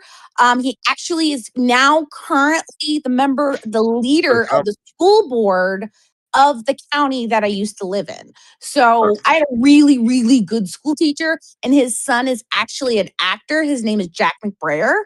And we Either way, the point being, like, if I could respond to this without interruption, first off, that was my whole fucking point. Like, that you said it yourself, briefly. That's what I'm pointing out, briefly. Like, for example, Trail of Tears in my history book literally had like 4 paragraphs dedicated to it. Okay? Like the labor movement might have had 2 or 3 pages. And you can say we went over, but you said it yourself briefly. They do this in your history classes to keep you from knowing about this stuff intentionally. And I've been to private schools and I've been to public schools, and I deal with them a lot due to what I do. And there is a wide gap in education just on the basics between private schools and public schools. My sister went to a private school. Okay, I didn't interrupt you. And they would do stupid things. Jeez, I did not interrupt you. Could you stop? Let's not interrupt each other. And so, I mean, maybe if there's already a wide gap in the basics, and when you go to history, I haven't seen comprehensive history classes on the very short American history in any of these schools. It is usually, as you said yourself, brief. And when it is brief and it's made for a test, people forget about it rapidly. And I agree with 100% with Daniel there that they don't want the population to know about this. So the reason I kind of like trusted what people told me that and again, it's like I don't have like the first knowledge, but I do have like first knowledge of like how school and especially history was treated in my country during the communist regime, so-called communist regime, where we had this, and it was called patriotic education, which, it's a very interesting name for it, right? And by patriotic education, it means that, they would only kind of like mostly teach you the things they wanted, right? Yeah, so that's like the emphasis. Emphasis was only on the achievements of our ancestors, right? For example, I never was taught in school about Romania's involvement in the Holocaust. I didn't know that, right? I had to go dig it up myself, right? And just learn by myself. Oh, we did this. Oh, the Odessa massacre. Holy shit! It's like. Yeah, the Republicans are really fighting very hard right now against teaching accurate history, specifically about slavery. Donald Trump specifically wants to do this. I think if the Smithsonian get rid of all the stuff about the slavery, he's like, he wants to whitewash. And then PragerU does this as well, where they try to whitewash American history. And then there is a college level thing called critical race theory, where an historian can major in something called critical race theory, and that which is basically teaching history the way it actually was, not some magical pretend land where we didn't treat people with a drop of black blood and have separate water fountains. And there a lot of old people do not like the fact they don't want it taught in school that they were on the picket line in Mississippi preventing black children from going to school. And then I think it was, I forget who was the president, but it was 1964, I believe. And they, called in the National Guard. That was, to protect those, I think it was the St. Louis 7, I believe. I'm not sure. I'm a little bit messed up. It's been a while, but they didn't go over that in school. I'll say that. I learned that separately. They did not go over that in school. There was one picture and maybe a sentence about that. I actually got interested in it, and then I watched a documentary later on. So critical race theory is not, I wouldn't say it's necessarily teaching history how it was. Specifically with critical race theory, as a history major, critical race theory is largely an analysis of history in an effort to see the effects upon race and how race played into the mechanisms of history. Like, it's a perspective. It's literally a major in a perspective of history. Not saying it's not important. It's got a lot of good stuff, but I wouldn't say it's necessarily how history was. It's a perspective on history, more specifically, because there's lots of perspectives. You could also look at things like in history, like how everything is influenced by geography, and you could go back. You can go study the history of Europe. Why did Europe expand so rapidly into the world? And it's primarily because Europe had the trifecta of motivations to go out and conquer the planet. They had very limited natural resources across most of Europe. They didn't even have spices or a lot of the minerals they needed. They really didn't produce very good steel in many contexts. They had to import that. But they had lots and lots of trees and easy access to coastlines. So sailing was insanely common and it developed rapidly. Obviously, naval warfare became a big thing for Europe. Well, when you engage in naval warfare, you tend to produce better navies, all right? And when you import technology like better steel and guns from the East and gunpowder, well, then you can expand more rapidly. Also, Europe was overpopulating quite rapidly, and they have a relatively small landmass compared to the other continents. So you had an overabundance of high human pressure, if you want to think of it that way. And on top of that, they had the financial and political instability inside of Europe that caused constant warfare, which meant that this warfare basically drove up the prices. Obviously, war's not cheap. So you had to get resources from elsewhere to keep funding your wars. Like they had the perfect mix to create like colonialism simply because of their geography. And that's another perspective of history, like how geography impacts. Critical race theory is important, but it's I wouldn't say it's history how it is. Well, no, like there's a portion of it, for instance, like they teach you in critical race theory about the effects of redlining and how it is currently impacting schools today, and also how like for instance and how for instance like the people in black people in the military did not get the stipend that the white people they got in the military, so they were not able to have the the American dream because they weren't paid out like the white soldiers were. They were paid a portion of it, but it was much smaller, and they couldn't get the education like the white soldiers did. And as a result, white people have been able to accrue more wealth more quickly because they have generational wealth, because their grandfather had a house and they benefited from that, sold the house to pay a down payment for their current house. And the generation that's benefited the most is the boomer generation. And most people would agree with that because of FDR. I think FDR had a lot of really good policies. I agree with Daniel. Like a simple taste of a crumb of socialism, and the American people scrapped it up like it was fucking the best thing that ever fucking tasted. Gobbled it up. And that's just the beginning. Mondani is seconds, like, man, and thirds. Dude, I know. And fourths. Mondani is shit. Mondani is the new. I wouldn't say he's the new FDR because I still don't trust him 100% because he's only been in office a little while. But that being said, Mamdani is like, if you'd have told me 10 years ago that we would have a full-blown socialist mayor of New York openly calling himself a socialist, I would have called you fucking crazy.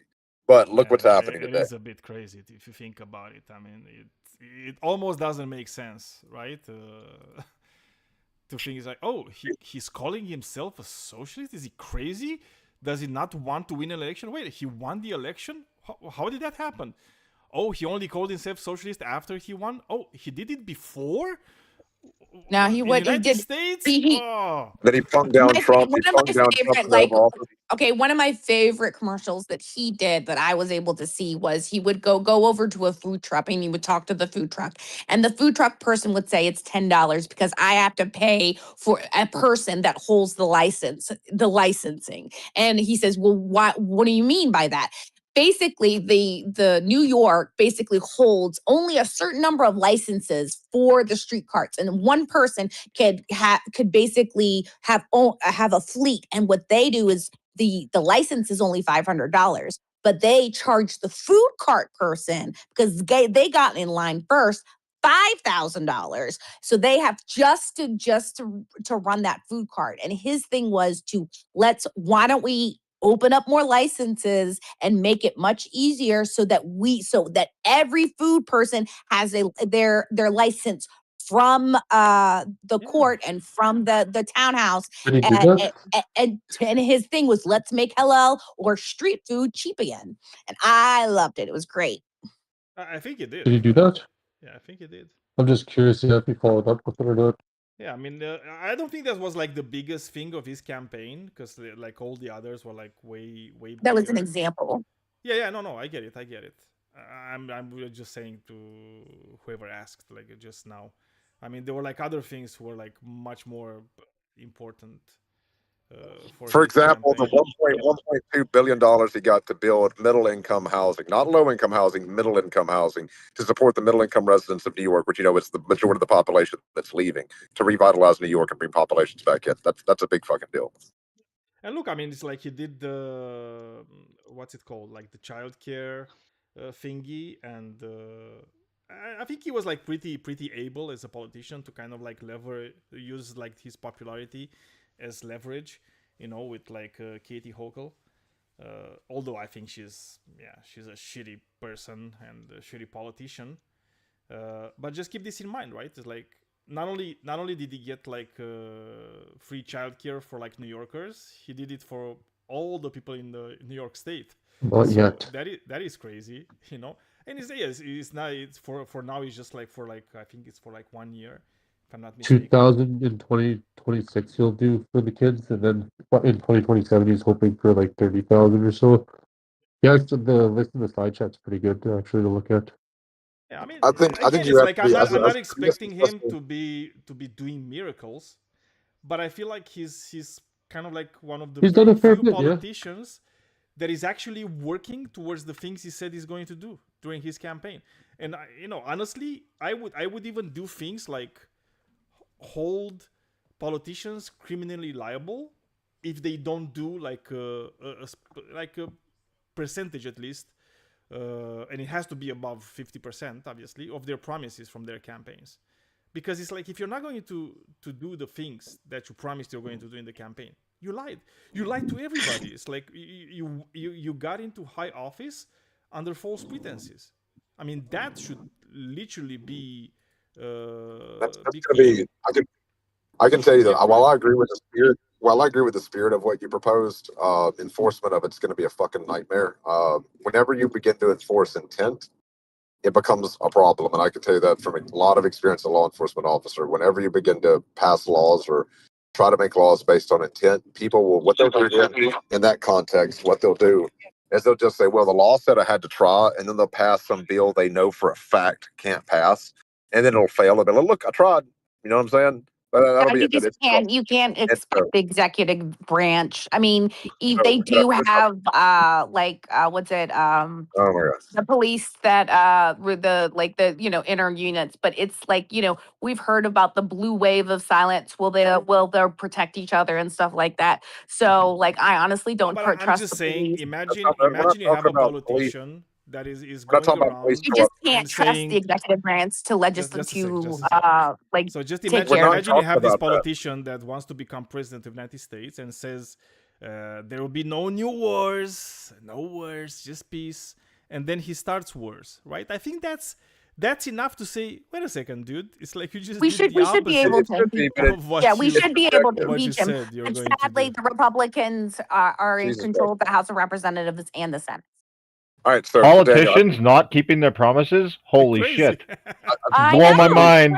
Crazy. One of the issues, Daniel, though, is that like Republicans are pedophiles. I am shocked. Surprised. How are you surprised? Jesus Christ! All right, so the problem with it is like somebody what Trump's going to do when you attempt to legislate intent. I 100% agree with the spirit of it. I think there's a better way to achieve it, though. But what Trump will do in that context, he'll be like, well, I had to start the war with Iran. They were going to attack our facilities. It was a preemptive strike. Look what they were building. They were building weapons, which would be true. They are building weapons, but they're building weapons to defend themselves. But you can match that in the context of what they're building these weapons to attack us. And next thing you know, you end up in a situation where people justify their actions. It becomes very hard. This is why, like, certain types of laws are very hard to enforce because they require proof of intent. And unless you write this shit down, like, yo, I intended to do so, it's very hard to prove otherwise. what we could do is I would suggest we change the entire voting system. So, are you familiar with the Vietnamese system of they're an authoritarian government, but are you familiar with the Vietnamese system of voting, Daniel? Not really. Yeah, so they have a That would more be granular representation than any other country on the planet that I'm aware of. Okay, I think they probably have the most granular level of representation. By that, I mean they have about one representative per 1,000 people. All right, Per that's 1,000 insane. people? What the Per hell? 1,000 people. Yeah. So Dude, what they do? how big is It's their that freaking they have almost 100 parliament? million people. Oh my So what? god. So the way they handle this is a really interesting system. So it began during the Vietnam War to deal with the effects of like the Americans and French and their inability to communicate with one another because like they couldn't have advanced infrastructure because it was constantly getting bombed. So what they do is they break their population down into 5,000 to 8,000 blocks, right? Like it could be a city block, basically, right? Or maybe a county in the country. Doesn't matter. 5,000 to 8,000 people. These 5,000 to 8,000 people elect from their local area, living with them, right? 5 to 8 representatives, and these 5 to 8 representatives don't have like a courthouse or anything. They meet in like backyards and businesses and restaurants and stuff, right? And these 5 to 8 people manage the local, that 5 to 8,000 people. They manage them, and they can be voted in and voted out by the population. And this has a very, and then after that, they build the next system, which is like the local level, which is like more than 5 to 8,000 people. I forgot the limit, but they elect those 5 to 8 representatives elect like one representative from among them to go to this local council, right? Then the local councils elect from among them representatives to go to the regional council, like state level, right? And then the state level elects from them to go to the national council. And the national council elects 4 pillars, the leaders at the top of Vietnamese society. And what this has the effect of doing is that it really cuts out the idiots, those people that you want to keep out, the ones that will keep their promises. Well, what happens at the granular level is that you don't need your average population to be that bright. If Donald Trump grew up in like New York, where he came from, right? But he had to know like 5 to 8,000 people, which is the size of a very teeny tiny town, right? He would have gotten a reputation in that town for being a fucking moron. So would just about most of our leadership recently, okay? And nobody would have ever elected him because they know that dude's a fucking moron. All right. And so you can't lie to these people. You can't fucking lie to them. They're the people who grew up next to you. You know what I mean? They know you. They know whether or not you're full of shit most of the time. And they won't elect you. And as a result, Vietnam's leadership is wildly effective because the people, they get judged their entire lives by this very small group of people before they ever take office. It's wildly effective. Yeah, I mean, look, it's like I like democracy, but I'll be very honest with you. It's like looking at, like, for example, the United States take on democracy right now. I would, I don't want that. I would rather take something like China, where it's like, yeah, I'm not gonna make like an impact on like who's controlling like the country, like the big policy decisions necessarily, but I'm gonna have like a shit ton more democracy at my local level, right? It's like, because that's also like super important, right? Like the way you can actually like control your life, your destiny. It takes a lot of it takes place at the local level, right? And I just found out like short while ago that there's this thing in local policy, like local politics in China, where if you have like a family that's like extremely poor, they're gonna be people, like actual politicians, they will have their names on the doors of those people that are like really poor, right? And they have to make sure that those people are lifted from poverty in a year, right? And if they don't succeed in a year to lift those people from poverty, they'll never kiss like another public office again. Which is like, that is crazy. It's like what I want that, I want politicians to be responsible for the things they're doing. I agree. Right? Well, and I think that making people responsible for because especially when it comes to politicians, because it's like, if there's one thing I hate this tendency that is happening all across the world of treating politicians like rock stars. Absolutely. They shouldn't be rock stars. The only thing you should do to a politician is criticize them. As much as I like Mamdani, I just want to criticize him. I don't know about that. I think positive reinforcement is a good thing. And I would also like to point out the Vietnamese system is, at the end of the day, It's an authoritarian system. Once you get past that local level, there is no input from the community. But the idea is that if you elect people at the base level that are competent, that they're going to remain competent more than likely. And as a result, we've seen this to be a wildly successful system. And I agree with what you're talking about there. That's meritocracy testing, basically. Yeah, but you know what's the best way to praise a politician? Like, the best way to praise a politician is by voting for him again or her. Fair enough. That is because a good point. Because that means you did a good job. You did a good job. I'm voting for you again. But I'm going to criticize the things that I don't like. And it's like, as a politician, I think we should, as a society, we should actually teach people, as a politician, you need to be able to take criticism. That's it. Yep. Just take the criticism because there's truth, right, in that criticism. Agreed. I think that's a good policy. I mean, you just put that out. I think that's a good way to put it. That's fair enough. Either way. But it's like, what was the joke? Americans liked the one-party regime so much, they got themselves too, right? I haven't heard that before, but I like it. Yeah. It's fucking it's kind of what it is, It's like, it doesn't matter. It's like Republicans. I mean, for a long time, it seemed like it didn't matter. It's just like Republicans, Democrats, yeah, same shit, just different face. But anyway, we didn't really get people that like billionaires and want to defend them, which is pretty sad. I think you're gonna find fewer and fewer of those every fucking year. And that's what I was gonna say. Like, even maybe a more interesting divide, because even just this morning I was just talking to different people about really just the split more between progressives and liberals. That's especially when you have a huge split like this, just seeing the people who are, more about the incrementalism and, kind of the electoral realism and, hey, you can't govern if you don't win kind of people versus, more kind of fundamental structural change and what some might deem radical action. So that's kind of more interesting, I think. I realized, like, some time ago, that I have something in common with the Republicans. And what I had in common with the Republicans is my desire to make the word liberal a bad word for everybody. I agree. Obviously, I wanted that for different reasons. It's just that we kind of just aligned in the overarching goal.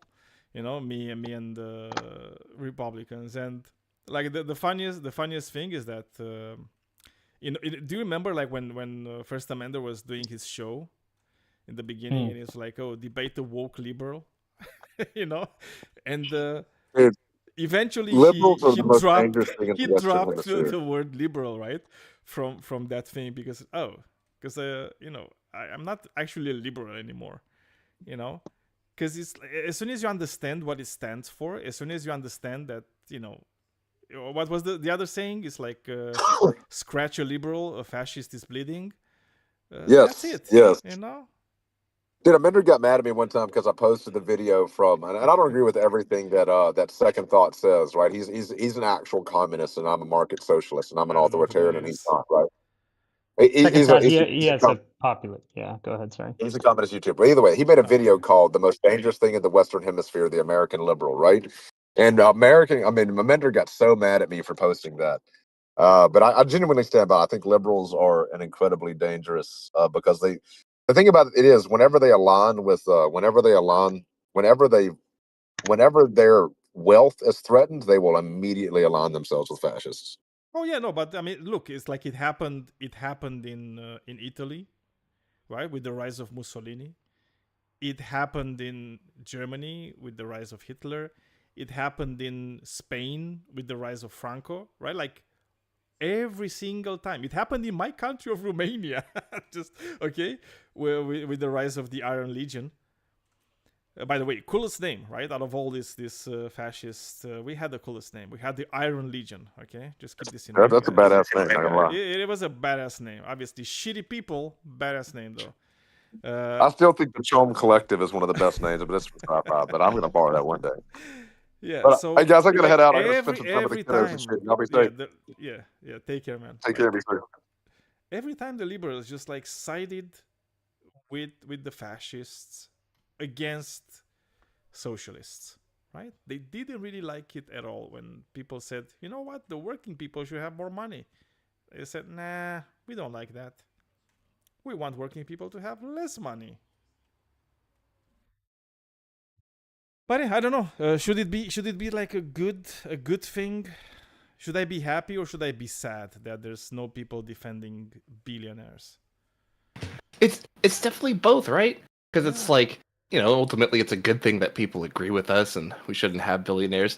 But like, as we've been discovering, it's like, fuck, isn't it infinitely infuriating that no one wants billionaires? Yeah. And here they are. They're here. We're stuck with them. We don't know how to get rid of them. Like, well, I mean, when you're saying we don't know, we kind of do, though. It's true. It's true. I'm hungry. We kind of do. We kind of do, right? Know how to do it. I mean, it's like you ate a taco, Maybe you could have eaten something else too. You know what I mean? Why the fuck would you want to get rid of them? So you can have a better society. But because they're the biggest threat to democracy. Yeah. They pay they pay more taxes than you and all your compatriots together. But they don't, right? Yeah, they do. When you say they pay more taxes than me, what do you mean by that? You realize the tax bracket for billionaires is much higher than yours? No, but I'm asking you, what do you mean by that? So how much money do you make? So you see, it's like usually when people ask questions, they expect an answer. It's like one of the worst way to actually answer a question is with another question. Because if you're doing that, you're actually not answering the question. You're doing anything but answering the question. So I'm asking you again. It's like when you say they pay more taxes than me, what do you mean by that? Exactly what I said. It's simple. You heard it first. You heard it. That's it. So, for example, I'm going to let's do like a like a thought experiment, okay? So we can make it easier, right? So let's say I have $1 million, right? And I pay like $10,000 in taxes, right? And then you have $1,000, and you pay $200 in taxes. Who paid more?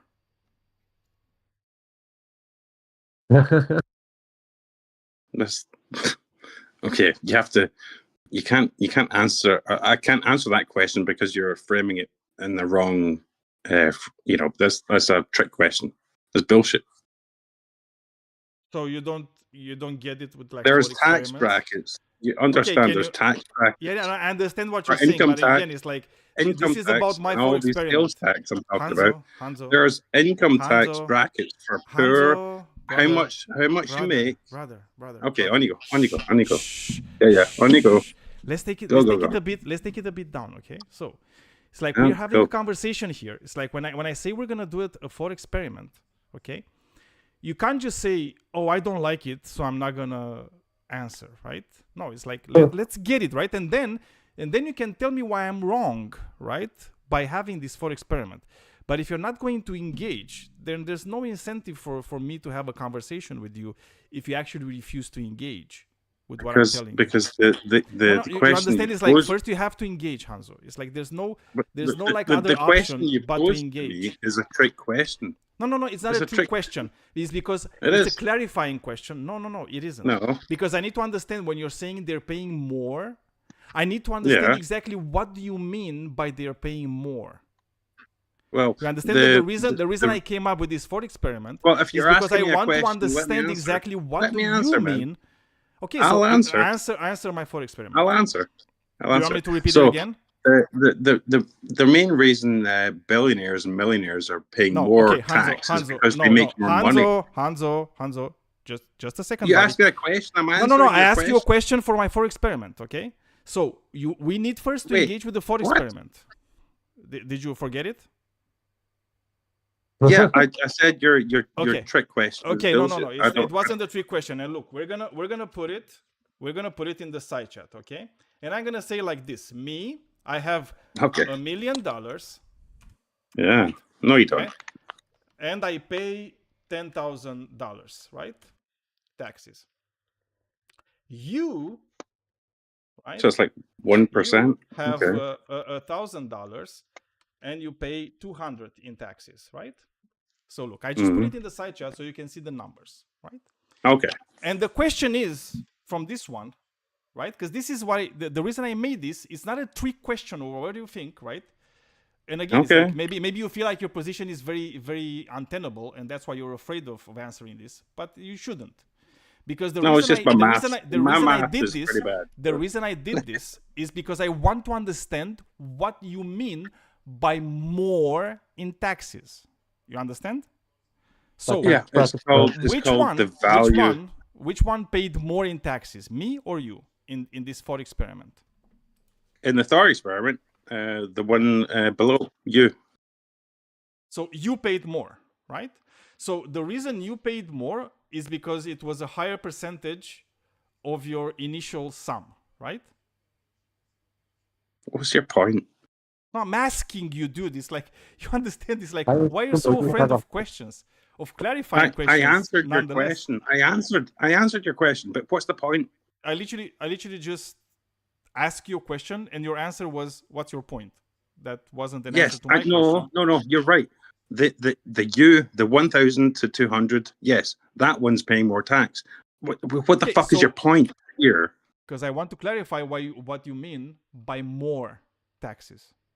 Yeah, right? It's called money. So, Jesus Christ. Jesus Christ. You really don't get it, right? So because now I did clarify now. Because right now I clarified that when you say more, you mean by percentage of wealth, right? That's what you mean, because you said in this scenario that I made, you paid more because you paid $200 from an initial $1,000, right? So if I make $1,000, which is 20% of your initial sum, correct? Whereas in I, right, me, right, in that one paid like what? It was like 1%, right? 1%?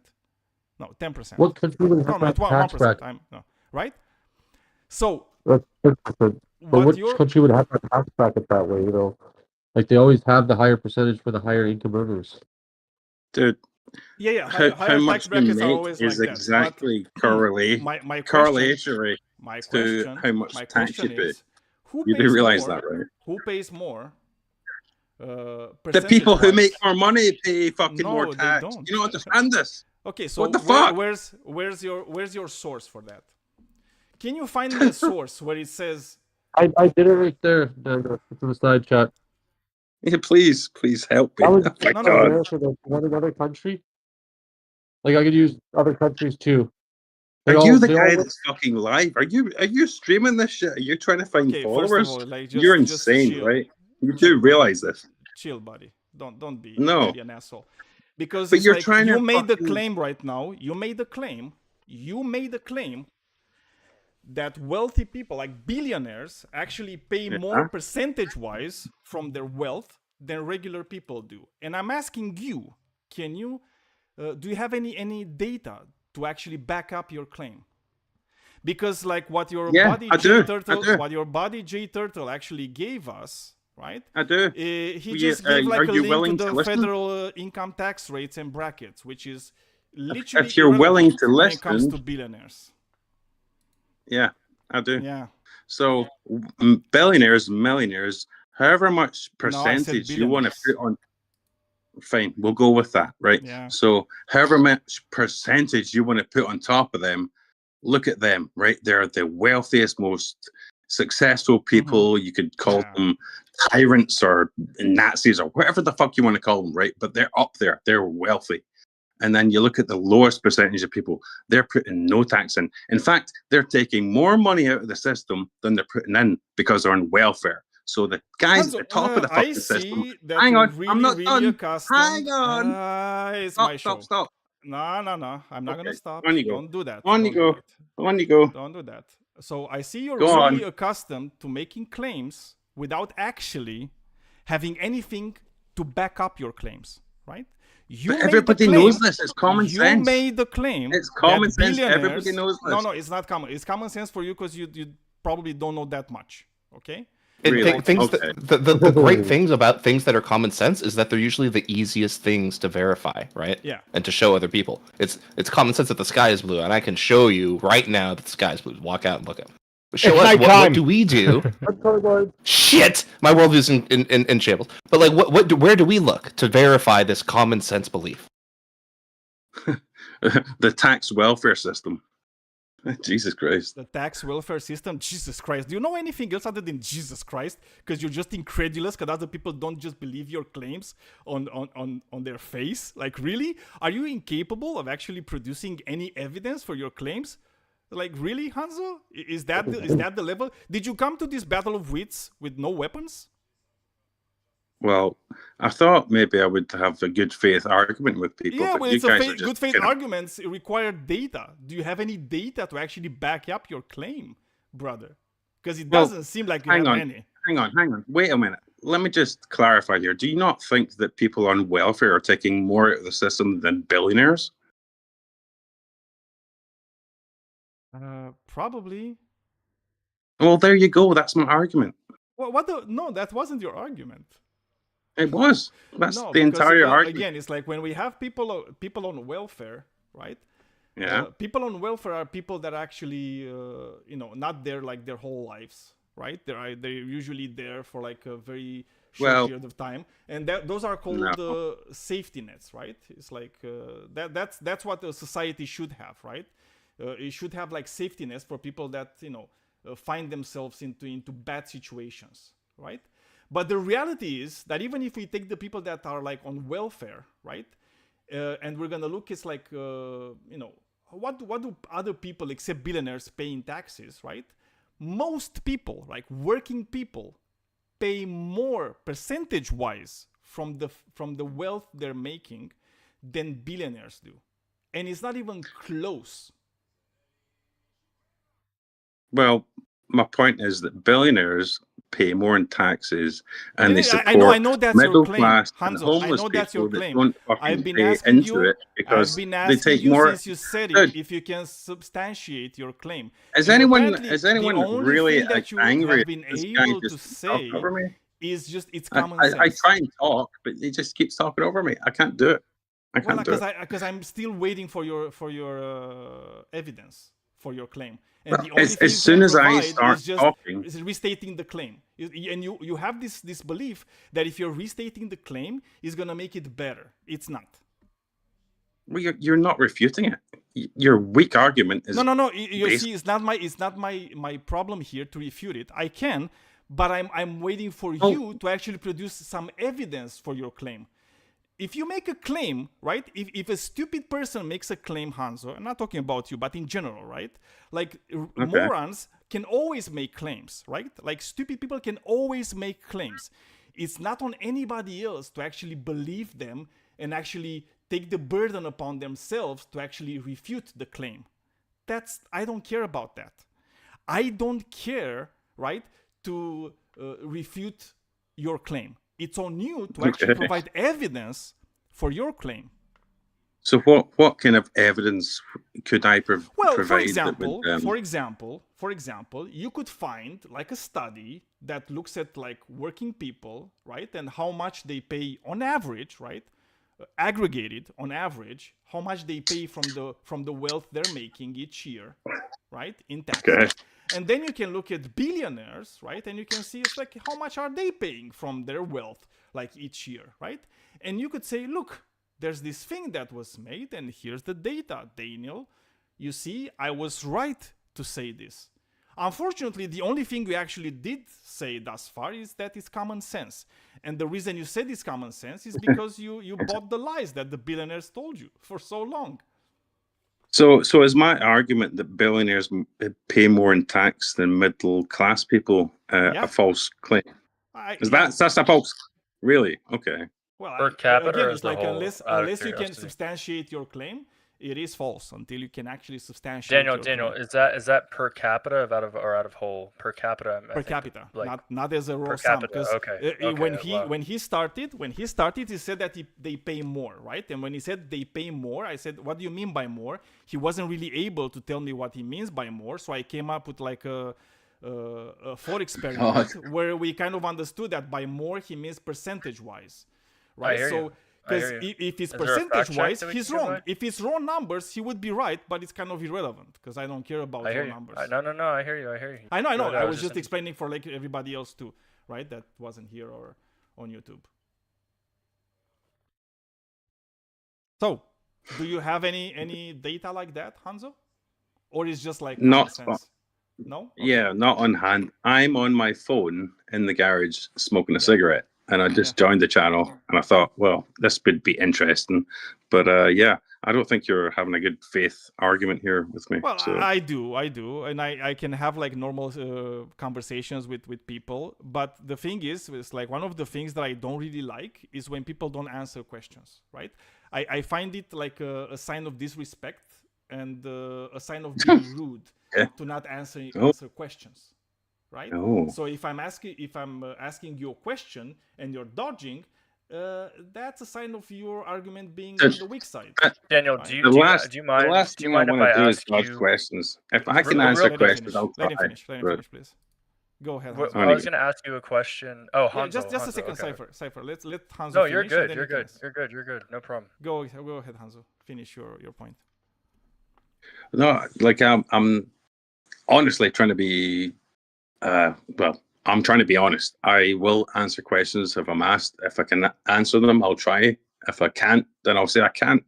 I'm not trying to be stupid here, but I'm pretty sure that everybody agrees that billionaires pay more tax than. Dude, but we clearly don't agree. Daniel clearly does not agree. At that point, hang on. So here's what's appropriate the dialectic at that point. Either you can resolve it by presenting him information. Right, and then that'll either convince him or show us like that Daniel is foolish for not looking at your empirical observations, or you can just retract the claim and then proceed on the conversation that way. But you keep wanting for us to accept the claim without you providing any sort of justification for it or evidence for it. Daniel, can you provide your source? That's what my question was. Can you provide your source either in a DM or in the side chat? Because I'd love to see it. Because from my understanding, they do not pay more taxes over like at all. Because they have so many loopholes and so many ways to get out of paying taxes. That's the thing. It's like again, I don't really have like anything on. I could probably look it up because it's not that hard. Okay, so you don't have a source on hand. Because there's statistics, right? And again, I didn't come with the claim. Right, it's like the claim that I make at the top of this chat is not that billionaires pay less taxes or more taxes. That was Hanzo's claim, right? He came up with this thing, right? It wasn't. No, I hear you. I just wanted to read it because it sounds really interesting. But if you don't have a source, that's not your fault. It's like you can find it with like statistics, right? Because there's statistics being aggregated for like all these things. It's actually not that hard to find, right? Because I did look up these things, like not for today, but like previously. No, I mean not having a source on hand isn't a felony, bro. Like I'm just wondering if you have one. I get it. I was just telling you why I don't have, because usually like I like to have like sources on hand for the takes that I have, right? So, but today's topic is billionaires are the biggest threat to democracy, right? It's not about tax brackets. Okay, that was Hanzo's claim, and then we were discussing his claim.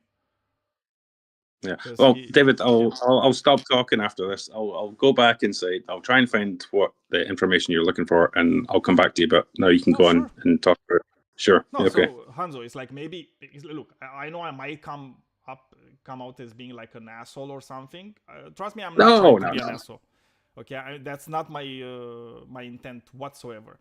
The only thing is like if people are going to come to me and just say it's common sense, I don't take common sense to be something that you don't look at all, right? And as Christian said it, the reason a lot of things are common sense is because they're easily verifiable. Okay, like grass is green, the sky is blue, water can make things wet, so on. Okay, it's like those are easily verifiable things. Other things, we've been taught that they are common sense when in fact they're not common sense, right? Because if you if you stop and if you actually try to look them up and try to verify if it's actually common sense or not, you're maybe gonna come up with like a different conclusion after that, right? And I've looked at like how much billionaires are paying in taxes, and trust me, it's like they're not paying as much as you are.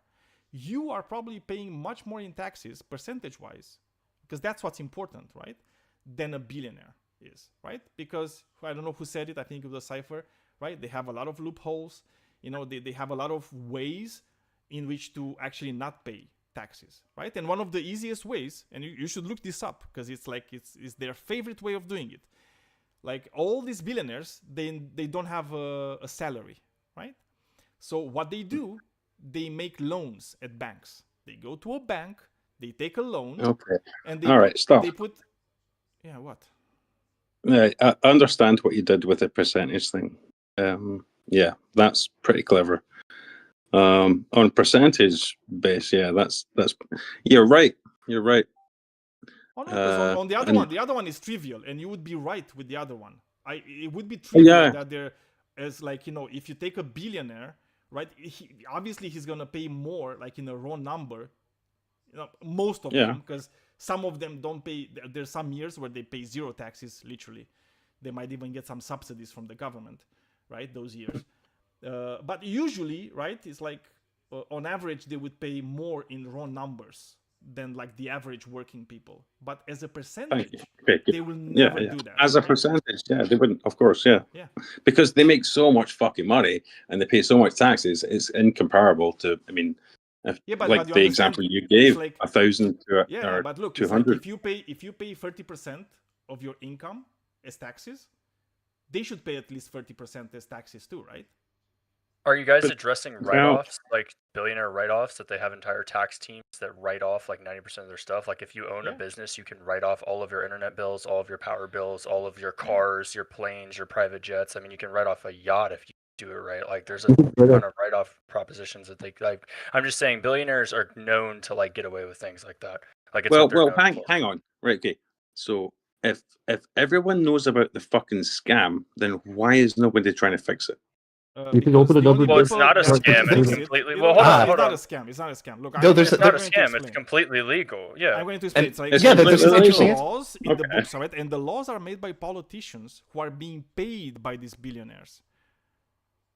And that's exactly why, like, it leads us right back to our prompt here, right? Exactly. This is exactly why billionaires are bad for democracy, is because they're causing all these problems and causing us to be unable to change them to their own benefit. Facts. No one else's benefit but their own. You have to be a billionaire to change it. Once you're a billionaire, you don't want to change it. It's like the funniest thing ever, because why would you change it if you're the billionaire, right? Like you want your money too. So the only people for the betterment of humanity won't change it. They just won't for the better. Exactly. Whatever they say. Their charities make their own charities. Like they don't even give to the people. They take like 80% of it and just like give like 20% to the actual people. It's disgusting. It's disgusting. Yeah, don't think that charities are them for the benefit of the people. That's them getting other people to donate money to them so they can avoid paying taxes. Facts. Charities too.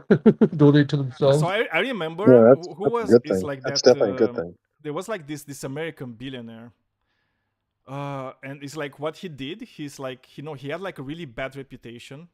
I think it's Carnegie. Yeah, Carnegie had like a really bad reputation, and he said, "It's like what should I do in order to like kind of like improve the reputation that I have among the population?" And he had this guy who was like the father of PR, and this guy said, "You know what? Just build these buildings for like the community, right?" And this guy's like, yeah, but it's gonna cost a lot. Their buildings, like, yeah, but it's like, don't do it like that. Don't just build them yourself, right? So it's like, just make this hall, and you're gonna name it Carnegie Hall by using your name. But when you're gonna build it, you're gonna say, everybody, let's get together and do this big project. Let's just build this beautiful building for everybody. And look, it's like you guys, for every dollar you guys are putting on, I'm going to put $1, right? So it's like, you're just going to build the same building, half a price, right? But the name on top of it is going to be yours, right? And people are just going to say, oh, it's Carnegie Hall. Oh, that guy is such a great guy. He built this thing. nobody's gonna remember all the little people, right? That gave $1 or $2 from their like $10 or $5, right, to build that thing. Everybody's gonna remember this guy, and for him, percentage-wise, it didn't really cost that much. It was like, it's whatever. It's in the side chat, by the way, what you're talking about. Just so you know, I just looked it up. They did do that. Yeah. I think I found the website. They had a name for it. It was making bread. That's what that guy called it. If I think Carnegie Hall is actually like a music. It's like a concert festival, but I think it's like still a charity. It's complicated because in the paperwork it just goes forever, so there's no way to know. But it is there if you want to check it out. Yeah. Do you think billionaires are more powerful than politicians? Yes, because that's a whole debate in itself. Oh yeah, oh yeah, yeah. That's the lobbyists. Dude. Politicians, they have term limits. They have constituency. They have like a bunch of annoying ass rules that they got to follow, and like the billionaires just get to flex their power as much as they can. And like everyone's like they are the ones who fund politicians. Like a politician has a term limit. He can only do so much, and then once he's out of office, he's gone. And like a politician can set up a super PAC and just pump money into it, and then just be funding some particular political issue like in perpetuity. There's a lot of things that they can do, and I understand Citizens United, but at the end of the day, they're not the ones doing it. It's the politician, right? Are we talking real world, or are we talking like wannabe world?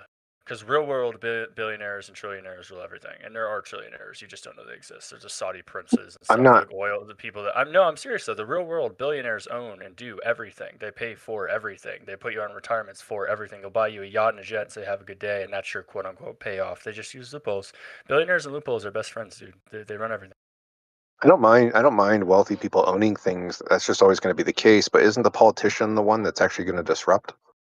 I mean, not if they're paid off. They can't disrupt, or But then you just have to assume all politicians are paid off, right? And all of them work for rich people. No. You don't have to do any of that. You can just assume that some of them have rich friends, and when they're out of office, they want to have a nice condo. Okay. Retire. But like to my example, if I have a politician versus a billionaire, the billionaire may have options to leave and not deal with that politician, but the politician has the ultimate authority in the land to not deal with that billionaire. I mean, I would hope so, but corruption. Like you need to understand is like these people are from the same class, right? It's like they're not like different people, right? It's like imagine the billionaire having his entourage, right? And the entourage of billionaires are just politicians. They're always going to be there, right? And they know very well that I'm going to be taking care of you. You're going to be taking care of me. Right, like one hand. But then you're suspecting that the billionaire has bad intent. Is there a billionaire with good intent? Nope. Show it to me. Yeah. You don't think there's good billionaires out there? You can't name one. Maybe there's like one or two. I don't know. There's like. So how do I get past the stereotype? There's billionaires that like look. They give to charity more than the other billionaires do, but like they. Are you still telling me that like their opulent lifestyle is justified, and like ultimately they still just like run companies that generate profit, right? Like I don't think that they're really trying to engage in stuff that helps people, unless you have an example. Like, yeah, I think their philanthropy can go farther than anybody else's philanthropy. Like the only example that I had at one point, right, and I'm gonna say it's not this way anymore, right? So. Please hear me out here. Is like at one point I felt like Elon Musk really did want to channel his wealth into getting humanity to Mars and like progressing space travel. Now since then he's shown that he just wants to fucking meme on Twitter and make like Mecha Hitler chatbots and shit like this, and just like influence politics. And he's just gone way south since then. Maybe just being a billionaire actually did corrupt him. But like those are the kind of things I would want to see is like billionaires that just spend their money. To actually not to try and get more money back, right? Like a for-profit, but not for-profit, like an anti-for-profit. Exactly, like to get humanity to Mars to try and build this fucking this starship is not going to make him money. That's not going to make him money. But that was just something that if you believed in it would progress humanity, right? So where's the billionaire that spends all of their money on cancer research? Yeah, all you need to live. comfortably. This Well, has I been would proven argue it's that they. 400K, right? So like, why would I you would need argue billions that. of dollars? Like, it's just unnecessary. Yeah, I would argue that if they increase profitability in their companies, that they can increase the cancer research money as well. But they don't. But they don't. We're infinitely on the increasing profit part. When do we get to the curing cancer part? Well, it's you both. know I what don't the funny think thing cancer's is, really. Ron? I don't think cancer is. I don't think cancer has a certain set of money that you need to throw at it. But I think that at the same time, when you Probably increase does. profits for companies, aren't you also supporting employees and I think communities? it probably does.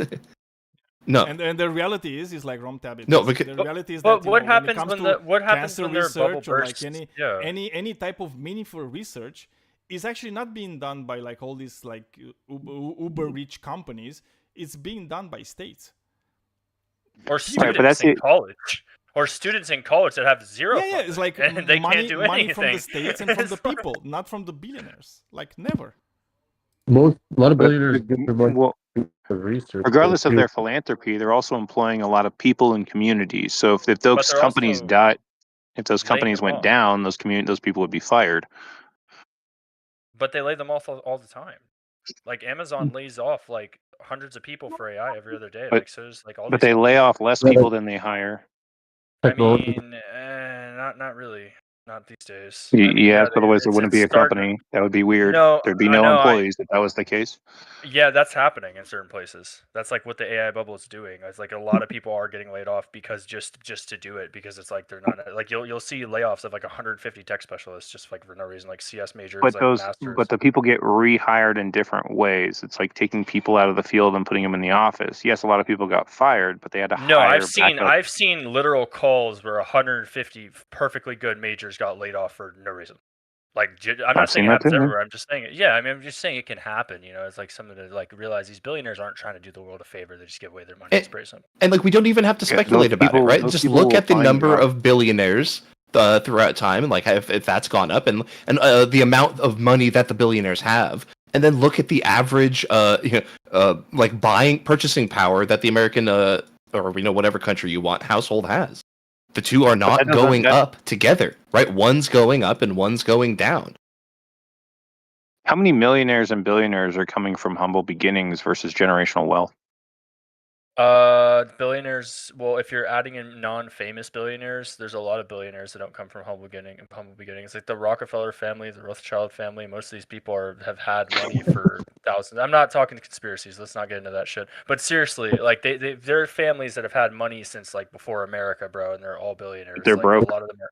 They're okay. I don't know. Let's talk about 21st century. Doesn't generational wealth hasn't generational wealth gone down drastically? It used to be, I think, about 100 years ago. It used to last about maybe 4 to 5 generations. Now it can barely even last one. Yeah, but the topic is whether billionaires are the biggest threat to democracy, and the obvious answer to that is yes. Right? They are. If a billionaire, they don't care. They don't but care.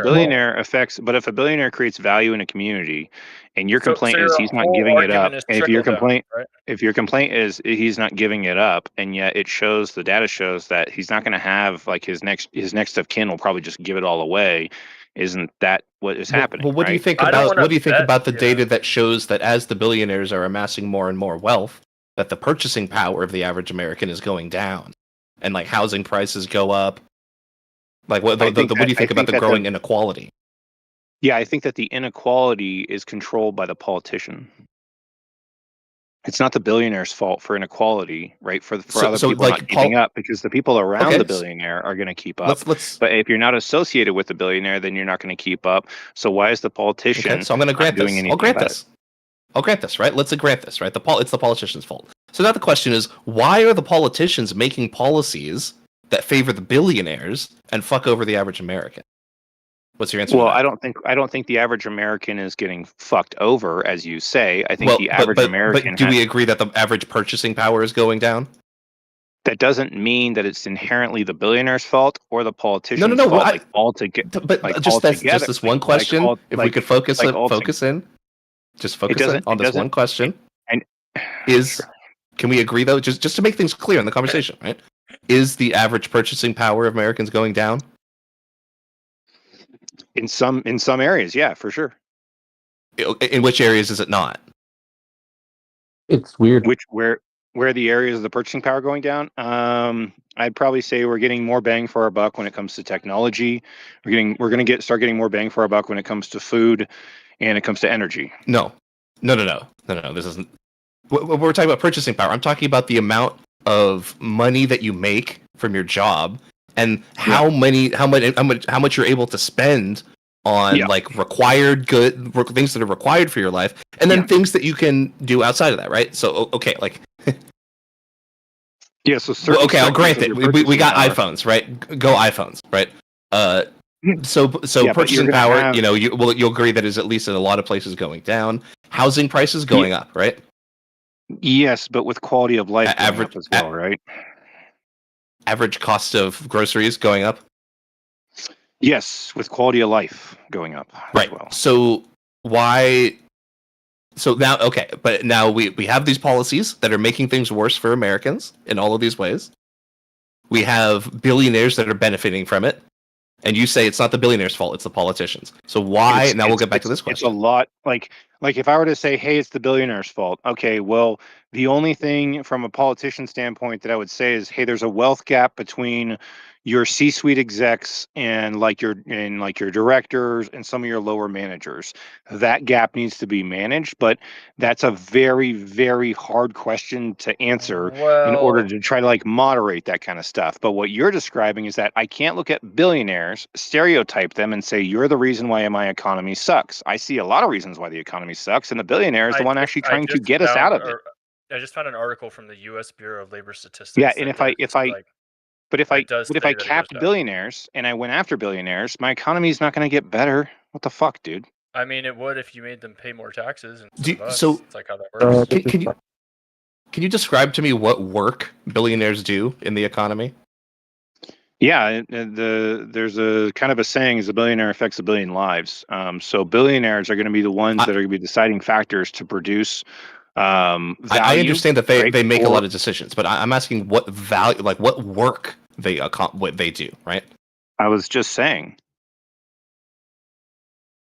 I understand that they do have all of this power. Okay, maybe you don't understand what I mean by work, right? I'm not talking about what do they do day to day, but they add value, and then you interrupted me and you said what value? Go on. All right, so they add value, right, to an industry and to a community. They're the ones that are the final decider when it comes to making sure that people are being paid, that people have paychecks, healthcare, services, and all that through a corporate structure. The paychecks are usually handled by the accounting department. Healthcare definitely handled by the HR department and by another company that does healthcare. What work does the billionaire do? All those decisions have to be made by the billionaire owner.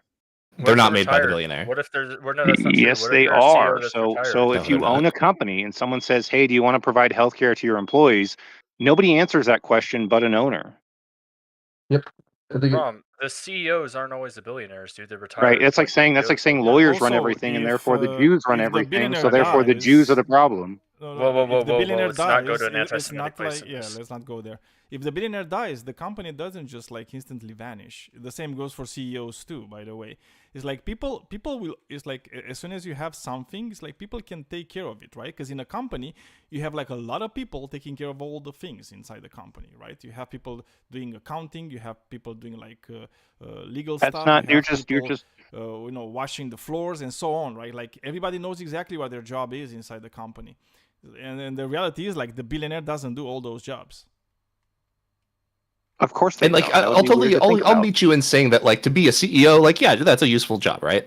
But we're just talking about billionaires in general and their role in society. Okay, so let's say that we discussed earlier is that that a lot of the you're not listening. That the way that a lot of the billionaires have made their money is through real estate, right? So can you what kind of work does a landlord do? What value does that add to the economy? And don't just say because he has to collect the rent check of a tenant, right? But where's the value that's being added by having these landlords? The value is he's the one doing it. And so you have an entrepreneurial mindset that is looking outside the factor. If anybody understands a 9-to-5 mindset versus an entrepreneurial mindset, you have kind of these people that kind of just fall in line. They don't really give a shit. They just want to collect their check and go home versus the people that are trying to take risks. We're talking about landlords right now. I know I'm answering. Hold on. And I really don't think that maybe it's my fault because you don't really understand what I mean by like work and value. I think you kind of just keep talking about like what they do on a day-to-day basis, like how they spend their time day to day. But what we're talking about is like if we had an economy that didn't have this role, it would be worse somehow in your view. And I'm wondering how it would be worse. Like where's the value? Yeah, you're interrupting my answer. I'm answering you, and I've only got a sentence, and you're telling me I'm rambling. It's kind of weird. So I never said you were rambling. No one said that. No one said that, dude. You kind of just like. Okay, well, let me finish my thought, and then you can get your answer. So if you're a landlord and you own a bunch of properties, they're the ones that are taking the risk in buying land. And when it comes to it, hold on, please be patient. When it comes to it, that the next risk needs to be happening, they're the ones that are going to liquidize or get a loan in order to take those risks. Everybody else does not have that opportunity, and so those are the people that are creating opportunities in an area. If you have less wealthy people and you expect the state to just create those opportunities, it's not going to work out in your favor in the way that you see America today. We can burden we can like bear the burden collectively, right? You can have multiple people that bear the burden of risk. No, impossible. That typically fails. Isn't giving the taxes back to the government basically just doing that, right? Like, isn't letting the government make those decisions on their own without the input of just random rich people a better plan? Or am I tripping out of my mind? It also just sounds like this is another case of the capitalists just like solving the problem that they set out to create, right? Like, okay, we need to have this system such that you have a massive amount of capital to prove that you've like made the right decision on where to take a risk. So therefore, it's a good thing that there are people that have this mass amount of capital because we made it so that it's required. No, right, that is a good thing because if you go to just a second, Christian, it's just like one of the funniest things is because you touched upon landlords, right? And whenever I hear, they're taking the risk of what? Of like not fixing their properties, right? And it's like if you want to be trite, they're taking living there in like you have to make these weird connotations about billionaires. They're also. I was still talking. Just let me finish, please. Or as it was in the case, like very like a short while ago, where a landlord wanted to repurpose his building, but he couldn't evict like all those people, right? Because there's laws against like unfair eviction. And you know what he did? He just called ICE, right, on those people, and just ended up with kids in the cold, like naked, right? Taken by ICE. Was the landlord taking in that situation? It's and like how about this? It's like, oh my gosh, I'm so glad that they're taking the risk of taking taking the most safest and highly profitable investments that you can in the economy. Also, they don't even so glad that they're taking that risk. It's not even them. It's not even them. It's their asset managers. The asset managers make all the decisions for them. They don't actually do that. There we go again. It's the Jews and the asset managers and the lawyers that control it all, right? You gotta stop saying that, dude. I know. I'm being joking, but you have to have this connotation on it in order to make them the bad guy. And then when it comes to I don't think no, I'm not saying you are, but when it comes to like, well, it's not even them, right? Let's just like scapegoat the situation and say it's the lawyers behind them, the asset managers behind them, their employees, but like you're not going to find a target because there's no target. What I'm saying is that the people that are giving these people I know what you're saying. The smartest, well-paid, Harvard-gone, Oxford-gone people in the world, and they're investing the money for them. The billionaires barely make any of their own decisions because why would they? You have $1 billion, just pay someone else to do it. I'm not saying that's because bad. The billionaire shining light on what they're doing. Because they're the ones that are actually taking the risk. The lawyer's not going to take the risk. The asset manager's not going to take the risk. No one's going to make that decision, but anybody with an entrepreneurial spirit. If you expect a billionaire to think like a lawyer or think like an asset manager, they will be. If you expect them to think that way, they will be that way. They need to be surrounded by teams because they're the ones that are willing to make those decisions. You guys keep on scapegoating at this situation. And if you have a situation where you don't have people that are trying to, try to become a billionaire, try to become a millionaire, it's not about $1 billion or $1 million. It's about risks and assets. And those things keep your world going around. This seems to be hard to engage. And it seems look, man, it's 3-on-1. Can I please just get an argument in? It's like 4-on-1. Can I ask you something, Rom? Just like a simple question. No, let me finish my thought, please. What fault did you Without have these things that you're you didn't talking finish? about, right, there's not going to be an investment. And you go, well, what about the social collective? Okay, then go to communism and socialism. But you can't argue from a standpoint where capitalism has given you all of these benefits, and then you have to be on the naysayers of the people that created it there in the first place, because those are millionaires and billionaires. It wasn't the state, it wasn't the government. They were involved, but it doesn't mean they were the ones at the end of the day that made the decision. Oh, they were the ones to influence the decision, because that's the whole point around Tabit. Because if you look at, there was like this study that was made about, how do things, like policy measures get to Congress.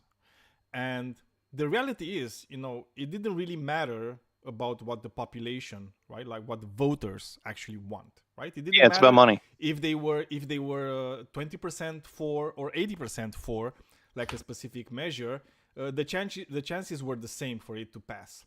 But the funny thing is like as soon as you're actually not looking at the voters and you're just looking at the very wealthy people, right? Like the 10% most wealthy people in the United States and what they say about the pieces of legislation, right? If only 20% of them wanted a piece of legislation to pass, well, it would pass 20% of the time, right?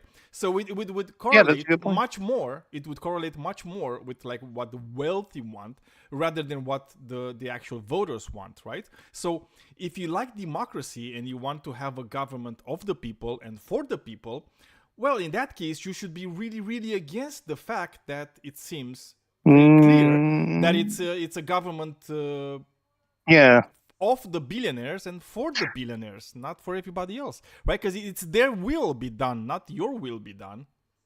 You bring up a good point, but however, I will contend that as in the landowners and business owners usually have the largest political influence, no matter the land you go around. And it's kind of interesting that your name is Daniel Hume, because I think Hume would say, left to their own, there are good people and there are bad people. And if Hume had to reflect maybe on billionaires, he might say, yeah, when you have a lot of money, it's going to exasperate, right, those tendencies. So you're going to have a lot of bad billionaires out there that can cause more damage, but you're going to have a lot of good billionaires out there that are going to be fighting that narrative. And when you want to pass legislation, which requires a lot of money, when you want to pass legislation that requires a lot of money, you're going to have to get a lot of good rich people together to do it.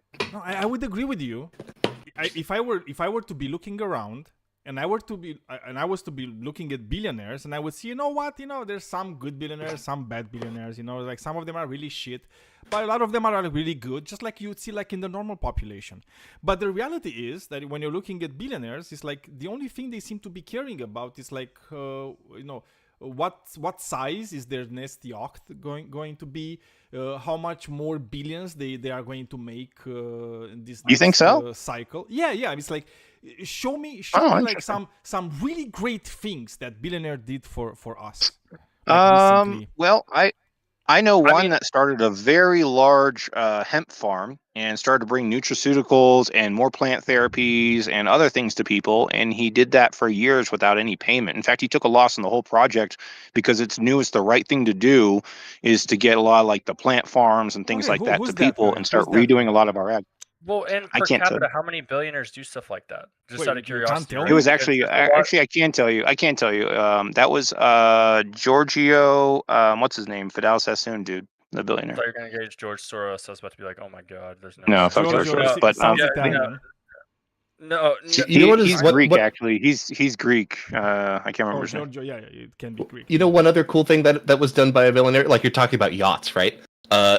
Gabe Newell, right? The founder of Valve.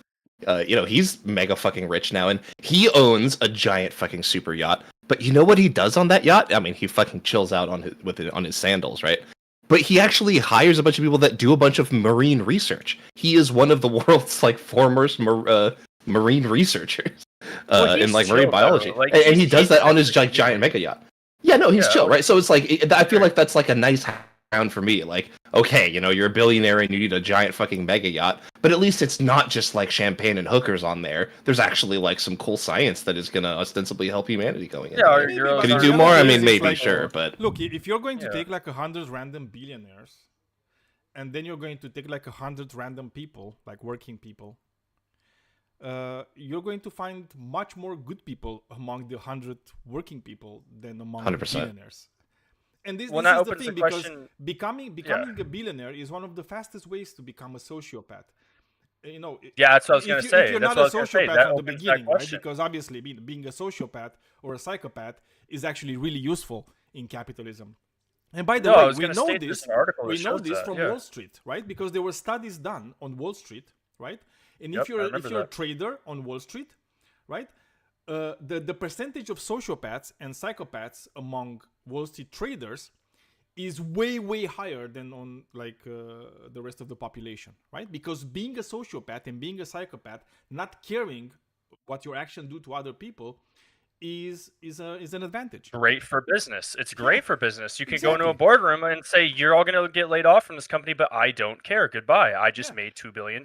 Let's fucking go. I mean, I remember reading that article. I remember when I was younger, it came out, 6, 7 years Which is ago? crazy. Like, I remember reading that exact article. A lot of people don't know that, right? Or don't care about that.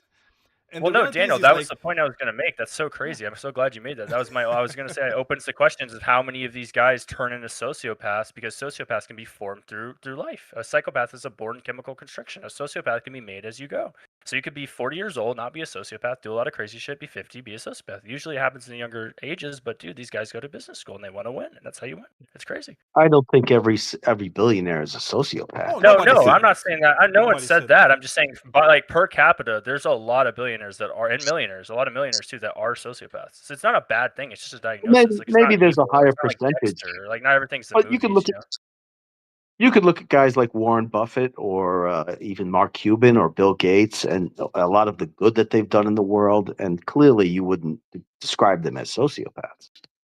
I mean, no, you could still like fake it. That's what a lot of them do to look good. It's very billions of dollars. They give away billions of dollars to charity. There was this you guy. don't need billions of dollars. That's the thing. Is the world's I have like a perfect example. Yeah. So there was like this guy, billionaire, right, guy, and he made like this big claim. Oh, I'm going to give all my money for the Amazon rainforest, and oh my God, it's so beautiful.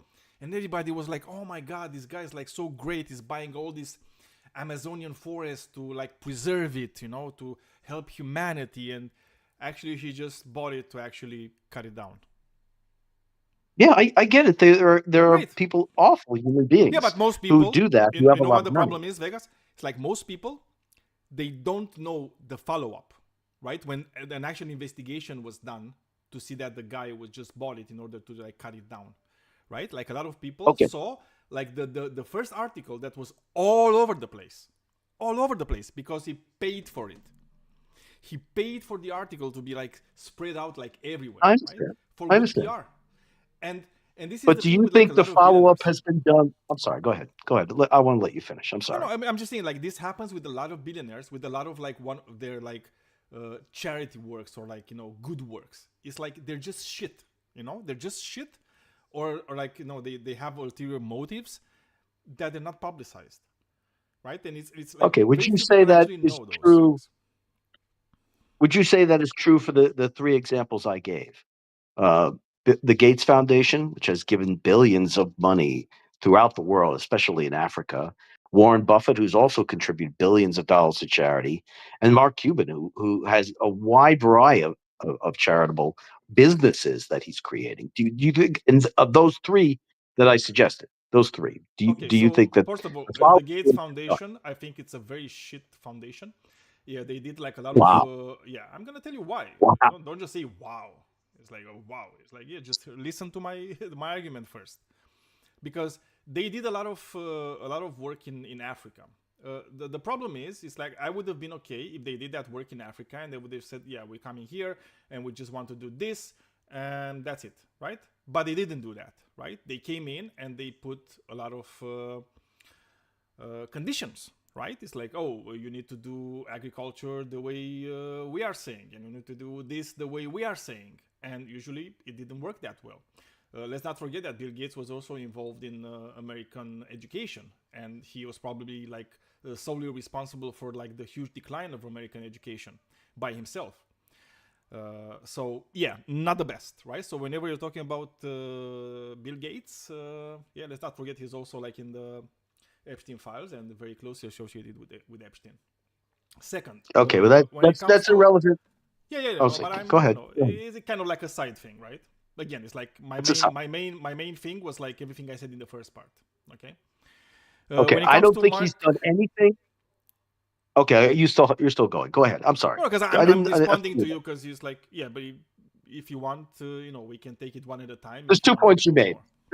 There's 2 points you made. I just so to suggest that Bill Gates is responsible for the downfall of education in the United States, I think is grossly overstated. And to suggest that Bill Gates, I didn't say that. The Gates Foundation. No, you did. Actually, that's exactly what you said. You said he was largely responsible. One of the biggest causes for the downfall of the American education system. I guess if you want to, biggest causes. To say that he is one of the biggest causes for the downfall of education in the United States, I think, in my opinion, that is grossly overstated. And also to suggest that he did not save millions of lives in Africa is also ignoring the work that he did there. Did he really do a lot of work there? Well, I grant that he does do a lot of that. There are some nefarious things that he does, for sure, but it doesn't mean that like he's bad and that he's evil because he's rich. Like it's just he's just going to have a different agenda and different narratives and perspectives than average people. Look, I'm gonna give you an example so you can kind of understand what I mean. I'll say before you give me the example, I'll say you're 100% right, but it doesn't mean that you stereotype billionaires because of it. No. But again, it's like it's not a stereotype, okay? Because it's like we're not talking about like like a ethnic group or something like that. No, we're talking about people that have like a lot of money and a lot of power, right? So it's not about stereotype. It's about like looking at their actions and kind of understanding what their actions do, right? So when I'm saying those things about Bill Gates, it's kind of like me. Imagine you're hungry, right? Like really, really hungry, right? And I come in and give you a sandwich. But before I give you the sandwich, I hit you in the nuts, like really hard, right? And then I give you the sandwich, right?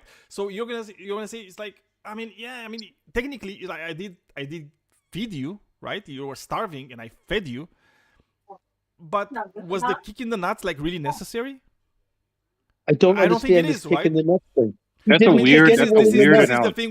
No. I hear what he's saying. I'm not necessarily if you're kicking in the nuts is to solve cancer, then maybe because it's more of altruistic ideas, not to like they're not like nefariously trying to kill everybody. They just have altruism and they're trying to create better situations. I think it's very easy to look at the Bill Gates, the Gates Foundation, Bill and Melinda Gates Foundation, because that's how it used to be for a long time. And see, they saved like a lot of lives in Africa, and it's like because that's very easy to look up, right? It's like if it works. I also think that they caused. Just a second, because I need you to understand why I'm saying the things that I'm saying, right? The thing is like they actually worked on like agricultural practices and like a lot of things that were like really fucking bad in Africa, right? And no, they didn't. They did. It's like you should look it up. It's like don't just do it. I'm not accepting your claim. Don't just trust them. I'm not accepting. I'm not accepting. I'm not trusting you.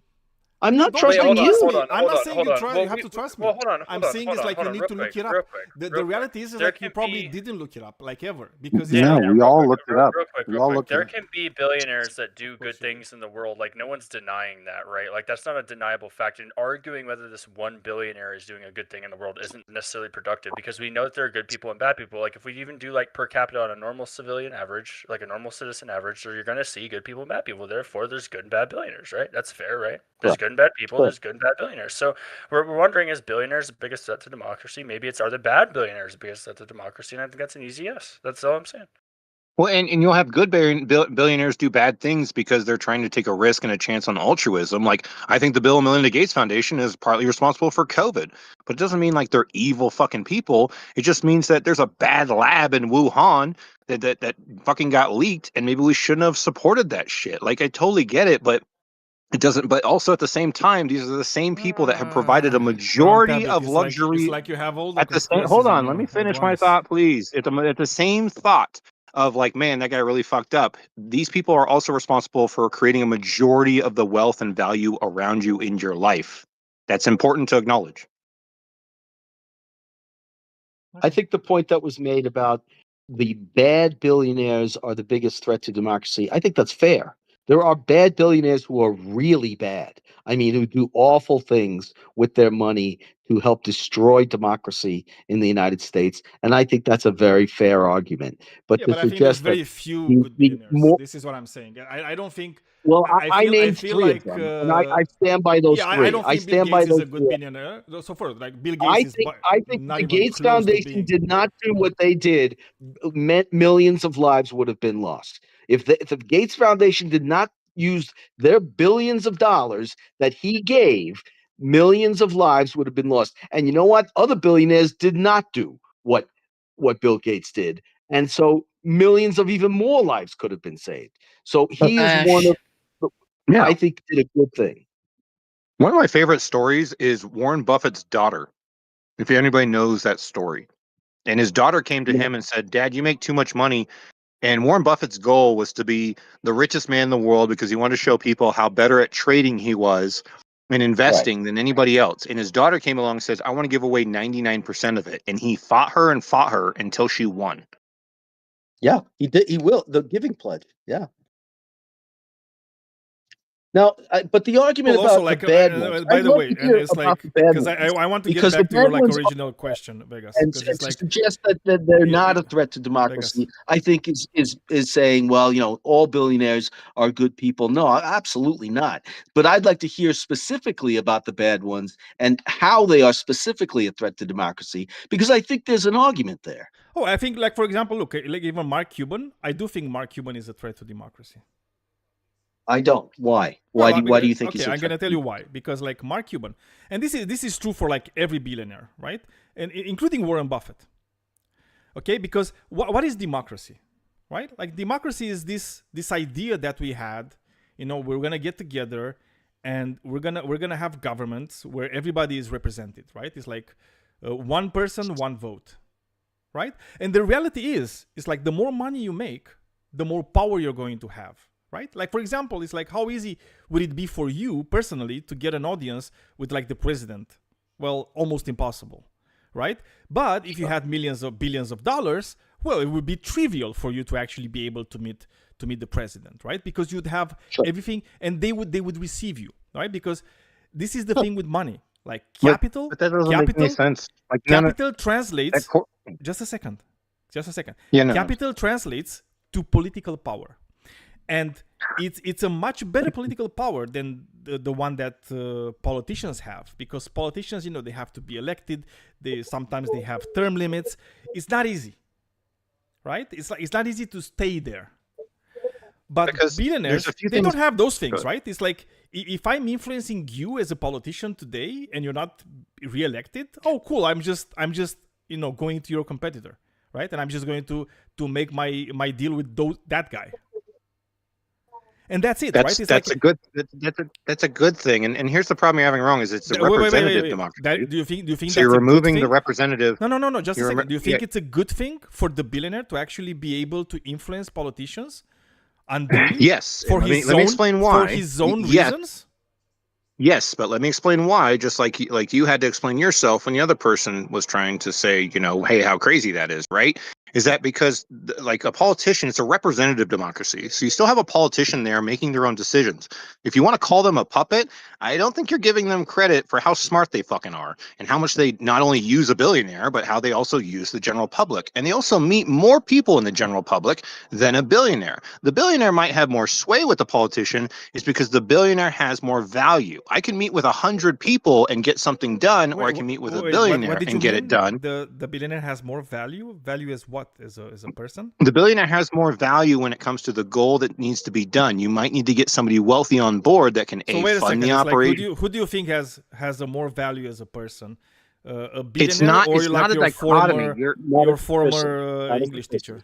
It's not the way you're thinking about it is illogical, right? It's not like the politician is just picking over 100 people over a wealthy person. Wrong tablet. Again, it's like when I'm asking some things, it's like questions might be stupid questions, but it's like that question was for like clarifying what you mean by value, because you use the word value and the word value might mean something for me that it doesn't mean for you, right? And if we talk past each other and I don't understand like what the words you're using mean, then we're not gonna get anywhere, right? So that's why I asked you to clarify what you mean by value. While I agree with that, I stated that value meant the goals of the politician. That is what is valuable to the politician. It may be re-election, or it may be a campaign promise. It may be an agenda piece that just came up that they need to now do. And 100 people, right, might be worth convincing to get it done, which they're going to meet with more average people than they are wealthy people. But the wealthy people are still incredibly needed in order to fund these projects, have resources for these projects, or better insight than just an average understanding of 100 people. You're going to need both involved. But the billionaire, right, has more value rather than like 1,000 people of average wealth. Like you're going to need probably somebody wealthy there that is willing to take the risk. What risk? We're talking about politicians here. It's like I don't know. It's like when you're saying risk, I really don't know what you mean. We are literally talking about politicians. Wealthy people take more risk than non-wealthy but it's like people. In the context of politicians, what do you mean by risk in this context? In the context of politicians, the risk is the project or the agenda, right? So when I say value, I mean the ability to achieve the goal, right? Maybe the goal is re-election. Maybe that's a risk to them, right? So it's a risk no matter what you're doing. You're telling me, well, I mean, he's going to use the billionaire because the billionaire doesn't only have access to this one politician and is influencing this politician, he's also influencing other politicians too.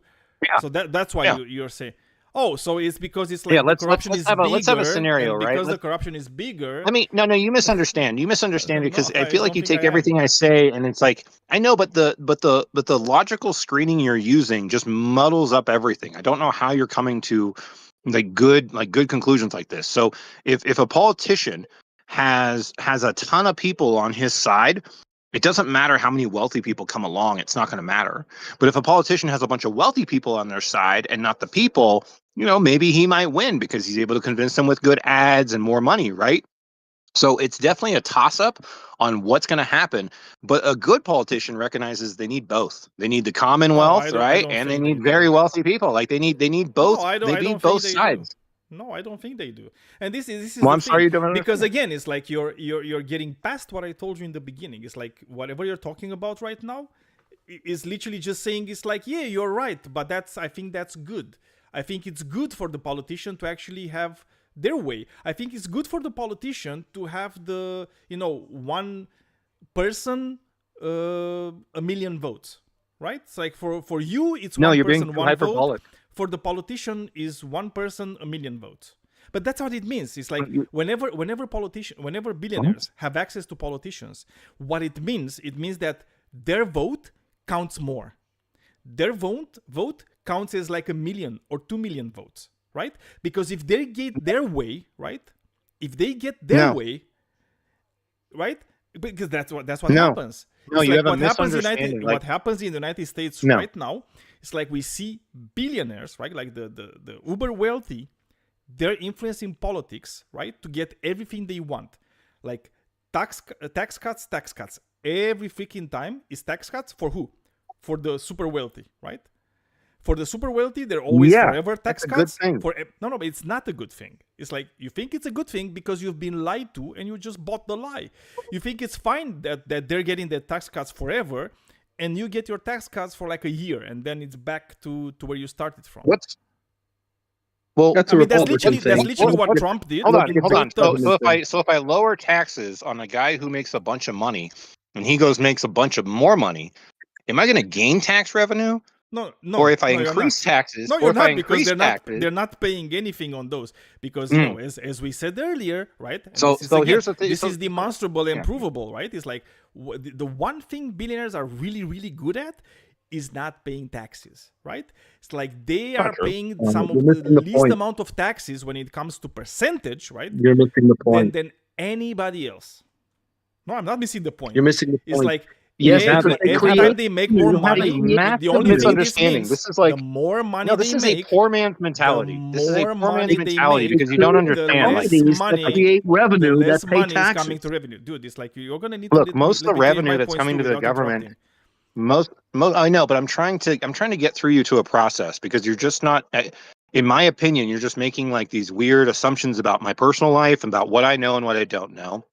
And then you're making weird stereotypes about wealthy people that don't make any sense. And then when it comes to economies, on how to we already people, been through this. And when like hold on, let me finish my thought, please, without you interrupting me at least once.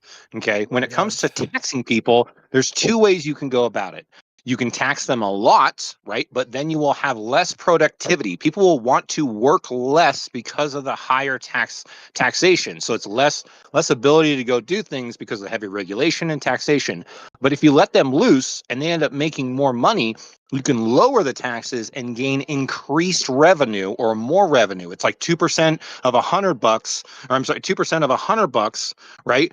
Or would you want 20%, right, of like $50? Like it's not going to work out in a way that you think it's going to work out, because the moment that this money starts snowballing and getting more and more and more, that 2% starts to look a lot better.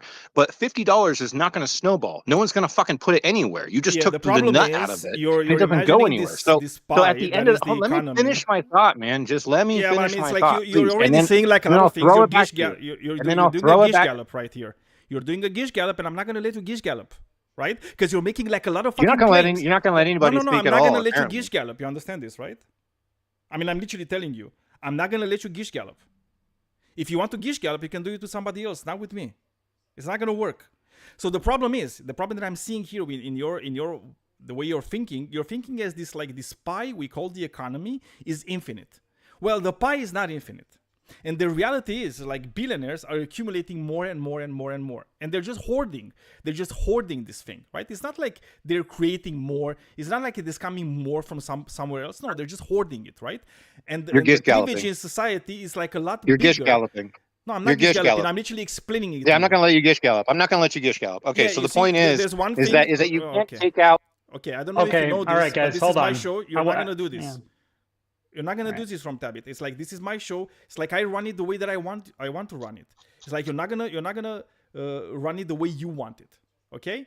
Just so we're very clear about it. You're not gonna say I'm Gish Galloping when I'm explaining things to you, right? When you're Gish Galloping and I'm telling you you're Gish Galloping, it's because you're doing it. I wasn't saying that for you. Okay, cool. So the thing is, it's like if you're looking at how like the wealth disparity is getting bigger and bigger and bigger each year, right? And the reality is, percentage-wise, billionaires are paying less and less in taxes each year, percentage-wise. Yeah, are they paying like in raw value more than everybody else? Of course, because they have almost all the wealth in the country. Of course, they're paying, like in raw numbers, of course they're paying more than the working people. But in terms of percentages, the working people are paying way more than billionaires. And what I'm saying is that billionaires should also pay the same amount percentage-wise. I understand all that. And yet, right, when you just throw stats out there and you correlate in that direction, it's coming to an illogical conclusion. Like, I agree with you that if you're middle class or upper middle class, you're paying a more percentage of your wealth, right, than the average billionaire. Why is that the case? I don't know why you're not going into it. You're just saying the fact. Well, it's because the billionaire is only taking $22,000 in salary.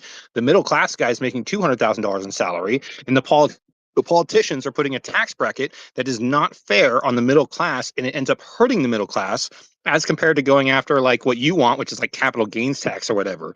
But yet if you just made like a 7, 8, 9% sales tax in America and you didn't go after their income, Well, there you go. You just successfully taxed everybody equally. And because billionaires spend the most amount of money on shit, well, they're going to pay the highest in taxes. No problem. Solved instantly. One thing, right? No income tax. What if we just tax the recreational shit, right? Like the next yacht they buy, instead of buying a $500 million yacht. Those are already taxed. Those are called, those are already taxed. No, I mean fully, like, so the reality is, and you agree with me here. Just ideas. Yeah. The sales tax is what going to be that kills you. If you buy a yacht, agreed with me. You agreed with me that indeed billionaires don't pay as much in percentage wise. I do, but you're being myopic. You need to expand on that. No. But it's like, this is the important thing, right? So if we see that billionaires don't pay as much when it comes to taxing, when you're talking percentages from their wealth, then it means we have a problem, right? And we need to fix it somehow. No. No. So you don't think it's a problem? No. I don't think it's a problem that you think it's a problem. I think it's a problem in the way that I would just abolish the IRS and put a sales tax place in right there, because there's no other way like you can really solve it without just killing inventions. That is the most stupid thing possible to imagine in anybody. You don't know what I'm going to say. No, because a sales tax, by definition, a sale tax is a regressive tax, because if we both have to pay to buy bread, and the bread is $1, right? I have to buy bread $1. You have to buy bread $1. If I'm a billionaire, that $1 doesn't mean jack shit for me. But if you only have $2, that's 50% of your wealth. You understand? So Except for the fact that a billionaire is paying 50% of your wealth. I'm paying like peanuts. This is what I'm talking about. You're so myopic. You don't take into account that a billionaire is buying way more bread than everybody else. No, they're not. Do you think they're eating more? It's not about eating. Bread is a metaphor for houses, yachts, assets, all sorts of shit that they buy. And a billionaire spends his way more money than an upper class, middle class. You keep saying they're doing that, which it's clearly they're not doing it at the rate you think they're doing it. I know how they do it. I know why they do it. I don't think you understand. The only thing that would happen in this world of yours, because I'm assuming you're a libertarian by the way you're thinking, right? Because it's just like no. Crazy. But the only thing that will happen in this world where you don't have the IRS, you don't have any tax except like a sale tax. I don't know who's going to cash that tax if it's not the IRS, but whatever. So the thing is like the only thing that is going to happen is that the disparity between the wealth of billionaires and everybody else is just going to grow even faster, right? You're going to see billionaires just getting even more rich. No, because it's like they're never going to buy. Now, how do they get around a sales tax? How do they get around a sales tax? How many houses do you think a billionaire is going to buy? And do you think the billionaire is going to buy houses to live in? More than a millionaire and more than me. He's going to buy houses. He's going to buy more than me. If he's going to buy houses, he's going to buy houses to rent them, right? And by renting them, he's going to make even more money, right? And he's not going to pay any tax for the rent. You are, because you're going to live in his. But he's not gonna. But he's not going to pay rent on his house that he lives in, and the house he lives in is going to be worth more than my house.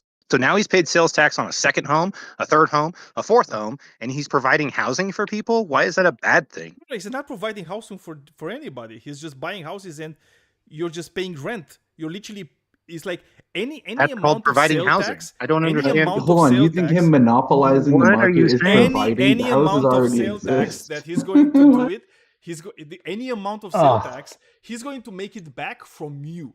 You are literally going to pay his sale tax. It's like your solution to this problem is just pure insanity. It's like I've never heard the solution as bad as this one. Like for real. Yeah, sales tax is like I don't know, man. We should have zero sale tax and just tax wealth. Tax wealth. You're making for every for the last like 80 years. You need to be taxed for every dollar you're making. And no bullshit about I'm just going to take a loan from a bank and I'm going to put my shares as collateral and I'm going to write that off as like a loss because I have a debt to the bank and all that shit, right? No. Like let's do it for real. Let's not let these billionaires just like do whatever the fuck they want.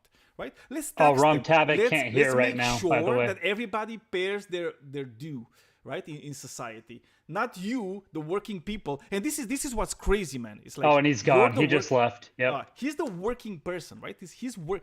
Like, I don't think anybody here, just like makes passive money, right, to live off. Like, all of us here are working, right? And it's crazy for me to think that people would gladly just say, yeah, billionaires should have like lower taxes. Yeah, I mean, that's fine if they own everything. Well, apparently, Krishan, there were some billionaire lovers around, so. Yeah, he left, but that was kind of crazy, man. Every like, I mean, I was trying to like just write out some thoughts about, but that was well handled. Damn, that sucks. That was actually more like it's been a while since I've actually encountered somebody that far. Yeah, just a second. I haven't been on Discord super long, so. Sater just said in side chat, it's like 1 billion buys low-income housing apartments and tenants pay rent, but don't give others a place to live. Really, Daniel Hume? Yeah, because they don't give them a place to live; they rent them a place to live, right? There's a big difference between those. Yeah, when the ultra wealthy are treating like residential neighborhoods like a stock portfolio, which is what they're doing. What they're doing. Who is that? Sather. They are artificially restricting the supply of homes that you can buy. And we already know that there isn't enough homes that are even being built at the rate that we need them. So what it does is it artificially like inflates the housing prices, and you're locking the middle class into permanent rentership. And so what you're doing is, instead of a family paying a mortgage and building equity for their children, they're paying rent that goes directly into a billionaire's like offshore bank account. And so it's literally just like a permanent monthly fucking wealth transfer from poor to the ultra rich, right? So what he's basically saying is like, the argument basically is just kind of assuming that, when a billionaire buys, accept almost every argument about restrictions on home supply point overwhelming. No, Sather. So even what left I'm wing saying, arguments. Yeah, so that it's was like a decent guy. Sorry, I was reading. Yeah, Sather just says, then we just have apartments that just sit there and rot. Oh no, we can just give people places to live in, right? It's like we don't need the billionaire to buy 1,000 apartment buildings and just get rent from that, right? We can just have those apartments filled with people that need housing. They build those apartment complexes, though. They don't buy them. Well, I mean, they can build them, they can buy them. It is whatever. It's like it doesn't matter. Also, you're going to prevent people from buying real estate now? No, but billionaires rarely. I'm not. Well, maybe we should. It's like I don't think it's okay to have like these big companies that just buy or whatever. Most of the rentals in this country are not from billionaires. Outside of apartments. Oh no, I mean, it's like I'm from okay. regular people. Like, I'm okay with that. I'm talking specifically about these billionaires, right? Because it's like the thing with billionaires is like they buy like in bulk, right? And it's like there's a rise in especially in America, by the way. So there's a rise of people of companies that just do that, rent, right? Because they understood. Wait a second, that can be really lucrative because we can have slums. It's like we don't need to make like all the things perfect. Well, I mean, even in New York you have them, right? I mean, this is the thing. Those are usually housing projects done by the state. No. It's about, just look it up. So you're gonna see literally billionaires like owning like this apartment buildings, and they're not doing repairs on time or ever. Like they're doing it. Well, then they're breaking the law. Well, they are. But the law is made by and protected it's a fickle thing by politicians. They control. So yeah, it's like and that's why they hit Mamdani, because Mamdani went there and he actually because the law in New York says that you shouldn't do that, right? But if the law is not put into practice, if it's not defended, right, by politicians, then it's useless, right? It's like you're not having the law. And that's politicians why don't. I'll have to look it back up. And you're right that like Wall Street doesn't. There's a lot of things that aren't. I want people to have more ownership of just certain things like that. But yeah, I need to find it again where I looked at this. But yeah, like just recently and in recent years, like a lot of different like institutional investors, I think account for like over 20% of all single family home purchases. And a lot of it's like major metropolitan areas and stuff, but and in those areas, I think it was even higher. But yeah, it's basically like, because look, it was a good percentage. Yeah. I'm not necessarily against people having like properties they rent. Okay. So if you're like a, working person, and you also have like 1, 2, maybe even 3 properties, and you're renting them, and it's kind of like some like small source of other money, that's fine. It's like, I don't see that as being a problem. What I see the problem is that, when you have like all these like big companies that buy like thousands of apartments, and it's just like a company that is doing business, right? And it's like the moment they start to do it as like this huge business, then they're going to cut corners, and they're going to cut corners like every chance they get, because we know this. Like we know companies, if they can cut corners, they will cut corners, like all the time. It's as reliable as the sky being blue. Depends on the company. It's not, and I would never want to ban anybody from buying a duplex or something, right? And renting out, whatever to help pay for their mortgage and stuff, right? Like, but the thing is, for me, it's just like looking at a progressive property tax based on whatever scale, because your first home, is, taxed normally and stuff, and your second home taxed slightly more. So like, by the time a private equity firm has 10,000 single family homes, right? The tax should be so fucking high. I will have zero that it's not even profitable anymore. Just don't. Yeah, don't sure, tax the but first home. yeah, sure, right? Yeah, I agree. And then, but what I just mean is kind of make it progressive, so that like when they buy like more and more and more, it actually becomes like almost like literally not profitable at all. And so like, and there's other but shit too. You know they have like what those... the problem is, right? It's like, I think we should do this with like a lot of other like. Not just like apartment buildings, right? Like homes. I think it's like every time you're talking about real estate, I think it should be the same, because like even companies like McDonald's, right? It's like, like McDonald's is one of the biggest real estate owners, right? Yeah, that's like, really more their business model is owning more land rather than just selling burgers. It's like that's their main way they make money. Right, that's the biggest money maker. I mean, that's actually a lot of businesses. So they pay less. Yeah, it's not even about the product anymore for a lot of major corporations or the producers of vehicles or whatever it is. It's really more about all of these different other kind of loopholes and moving money and transferring it in these different ways that like maximize their overall revenue. Yeah. And Starbucks basically it's a bank. They're not selling coffee. Yeah, which is also why they like a lot of people using their app and that kind of thing, because a lot of the excess money that sits in those accounts is getting reinvested and getting used, and and instead of it being, it literally is just a bank. Yeah, pretty interesting. And by the way, it's like this guy was saying earlier in the chat that at no point did we talk about like the prompt for today, which is that billionaires are the biggest threat to democracy. But I think I can kind of like wrap it up, right? I think that whenever you're thinking about something that's like a threat to democracy, like I think you can look at the problem and you can see a billionaire standing behind it. Right, when we started, I think Foz was here and he said, well, actually the biggest threat to democracy is climate change.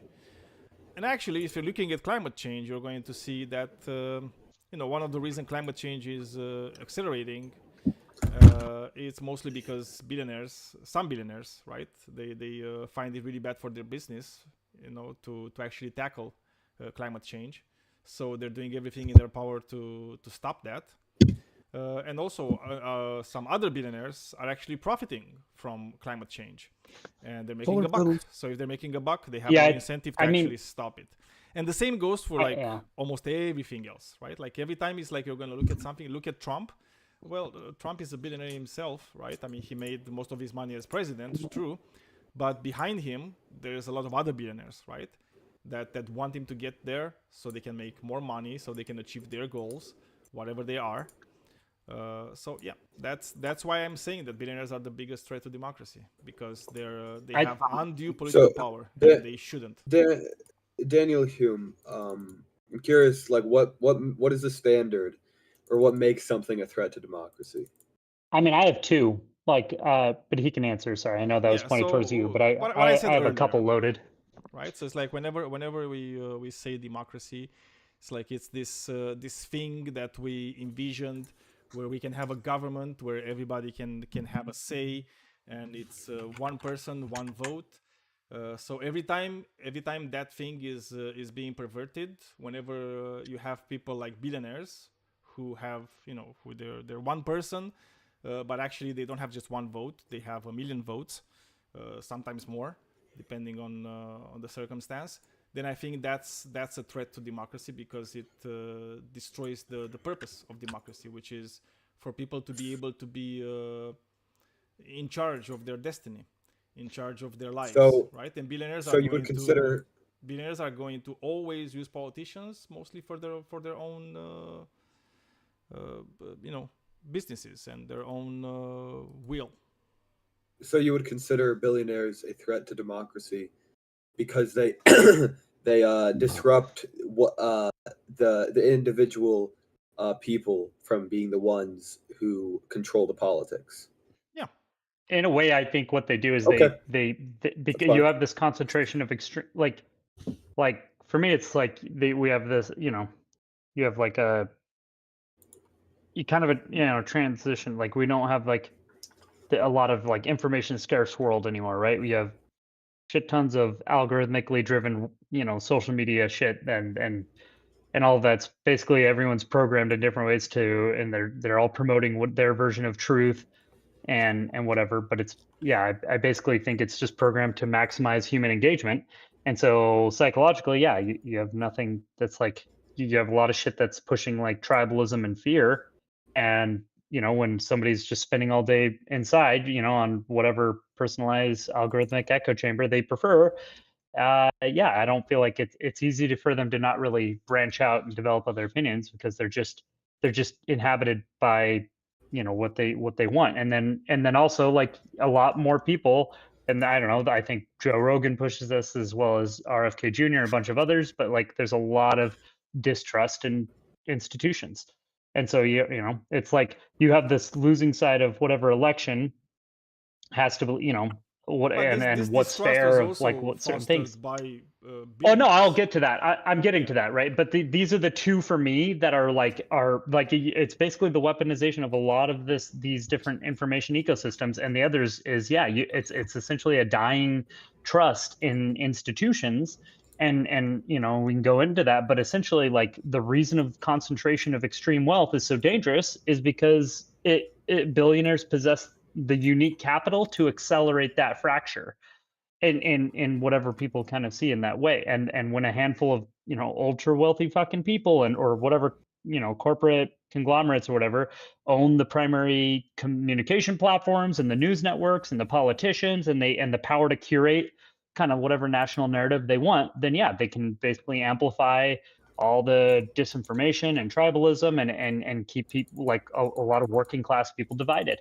And that is very, very beneficial for them. So that's my 2 cents. That's how you make a lot of money. And by the way, Paperback Man, there was like a study some time ago by the guy from Princeton, where it's like he was looking at voting patterns in Congress for bills, and he found out that when it comes to like the general population, it didn't really matter how much people liked a bill or not. So it didn't matter if you have like 20% support for a bill or 80% support for a bill.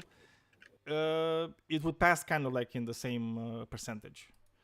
But if you actually only look at the super wealthy, like the 10% of the wealthy, right, and what they want, it actually correlates like kind of like a lot more 1-to-1. Yeah.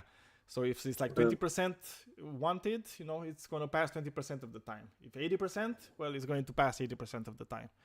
So, and that's why, it's very clear that they have this undue power, and unlike politicians, they don't have term limits, right? And they can just switch from one politician to like another politician. It's fine, they're going to be okay. So that's why I have the prompt, and I think you can look at like a lot of things, and you're going to see that behind every big threat to democracy, it's one or more billionaires. And we did talk about like some things. It's like, did billionaires do some good things in the world? Yeah, for sure. It's like nothing is like 100% good or 100% bad. But I think like overall, like the vast majority of billionaires have had like a net negative impact on the world. Yeah, sure. Cool. No, I'm going to go with Rom Tabbitt. I just felt like every Fox News talking point was better. Sorry. We're gonna have to listen to Fox News. Anyway, I'm gonna end the show here. So thank you everybody for being here and participating. It's been wonderful tonight. The thing is not ending for good. Okay, so we're still gonna be here, but I'm stopping the stream on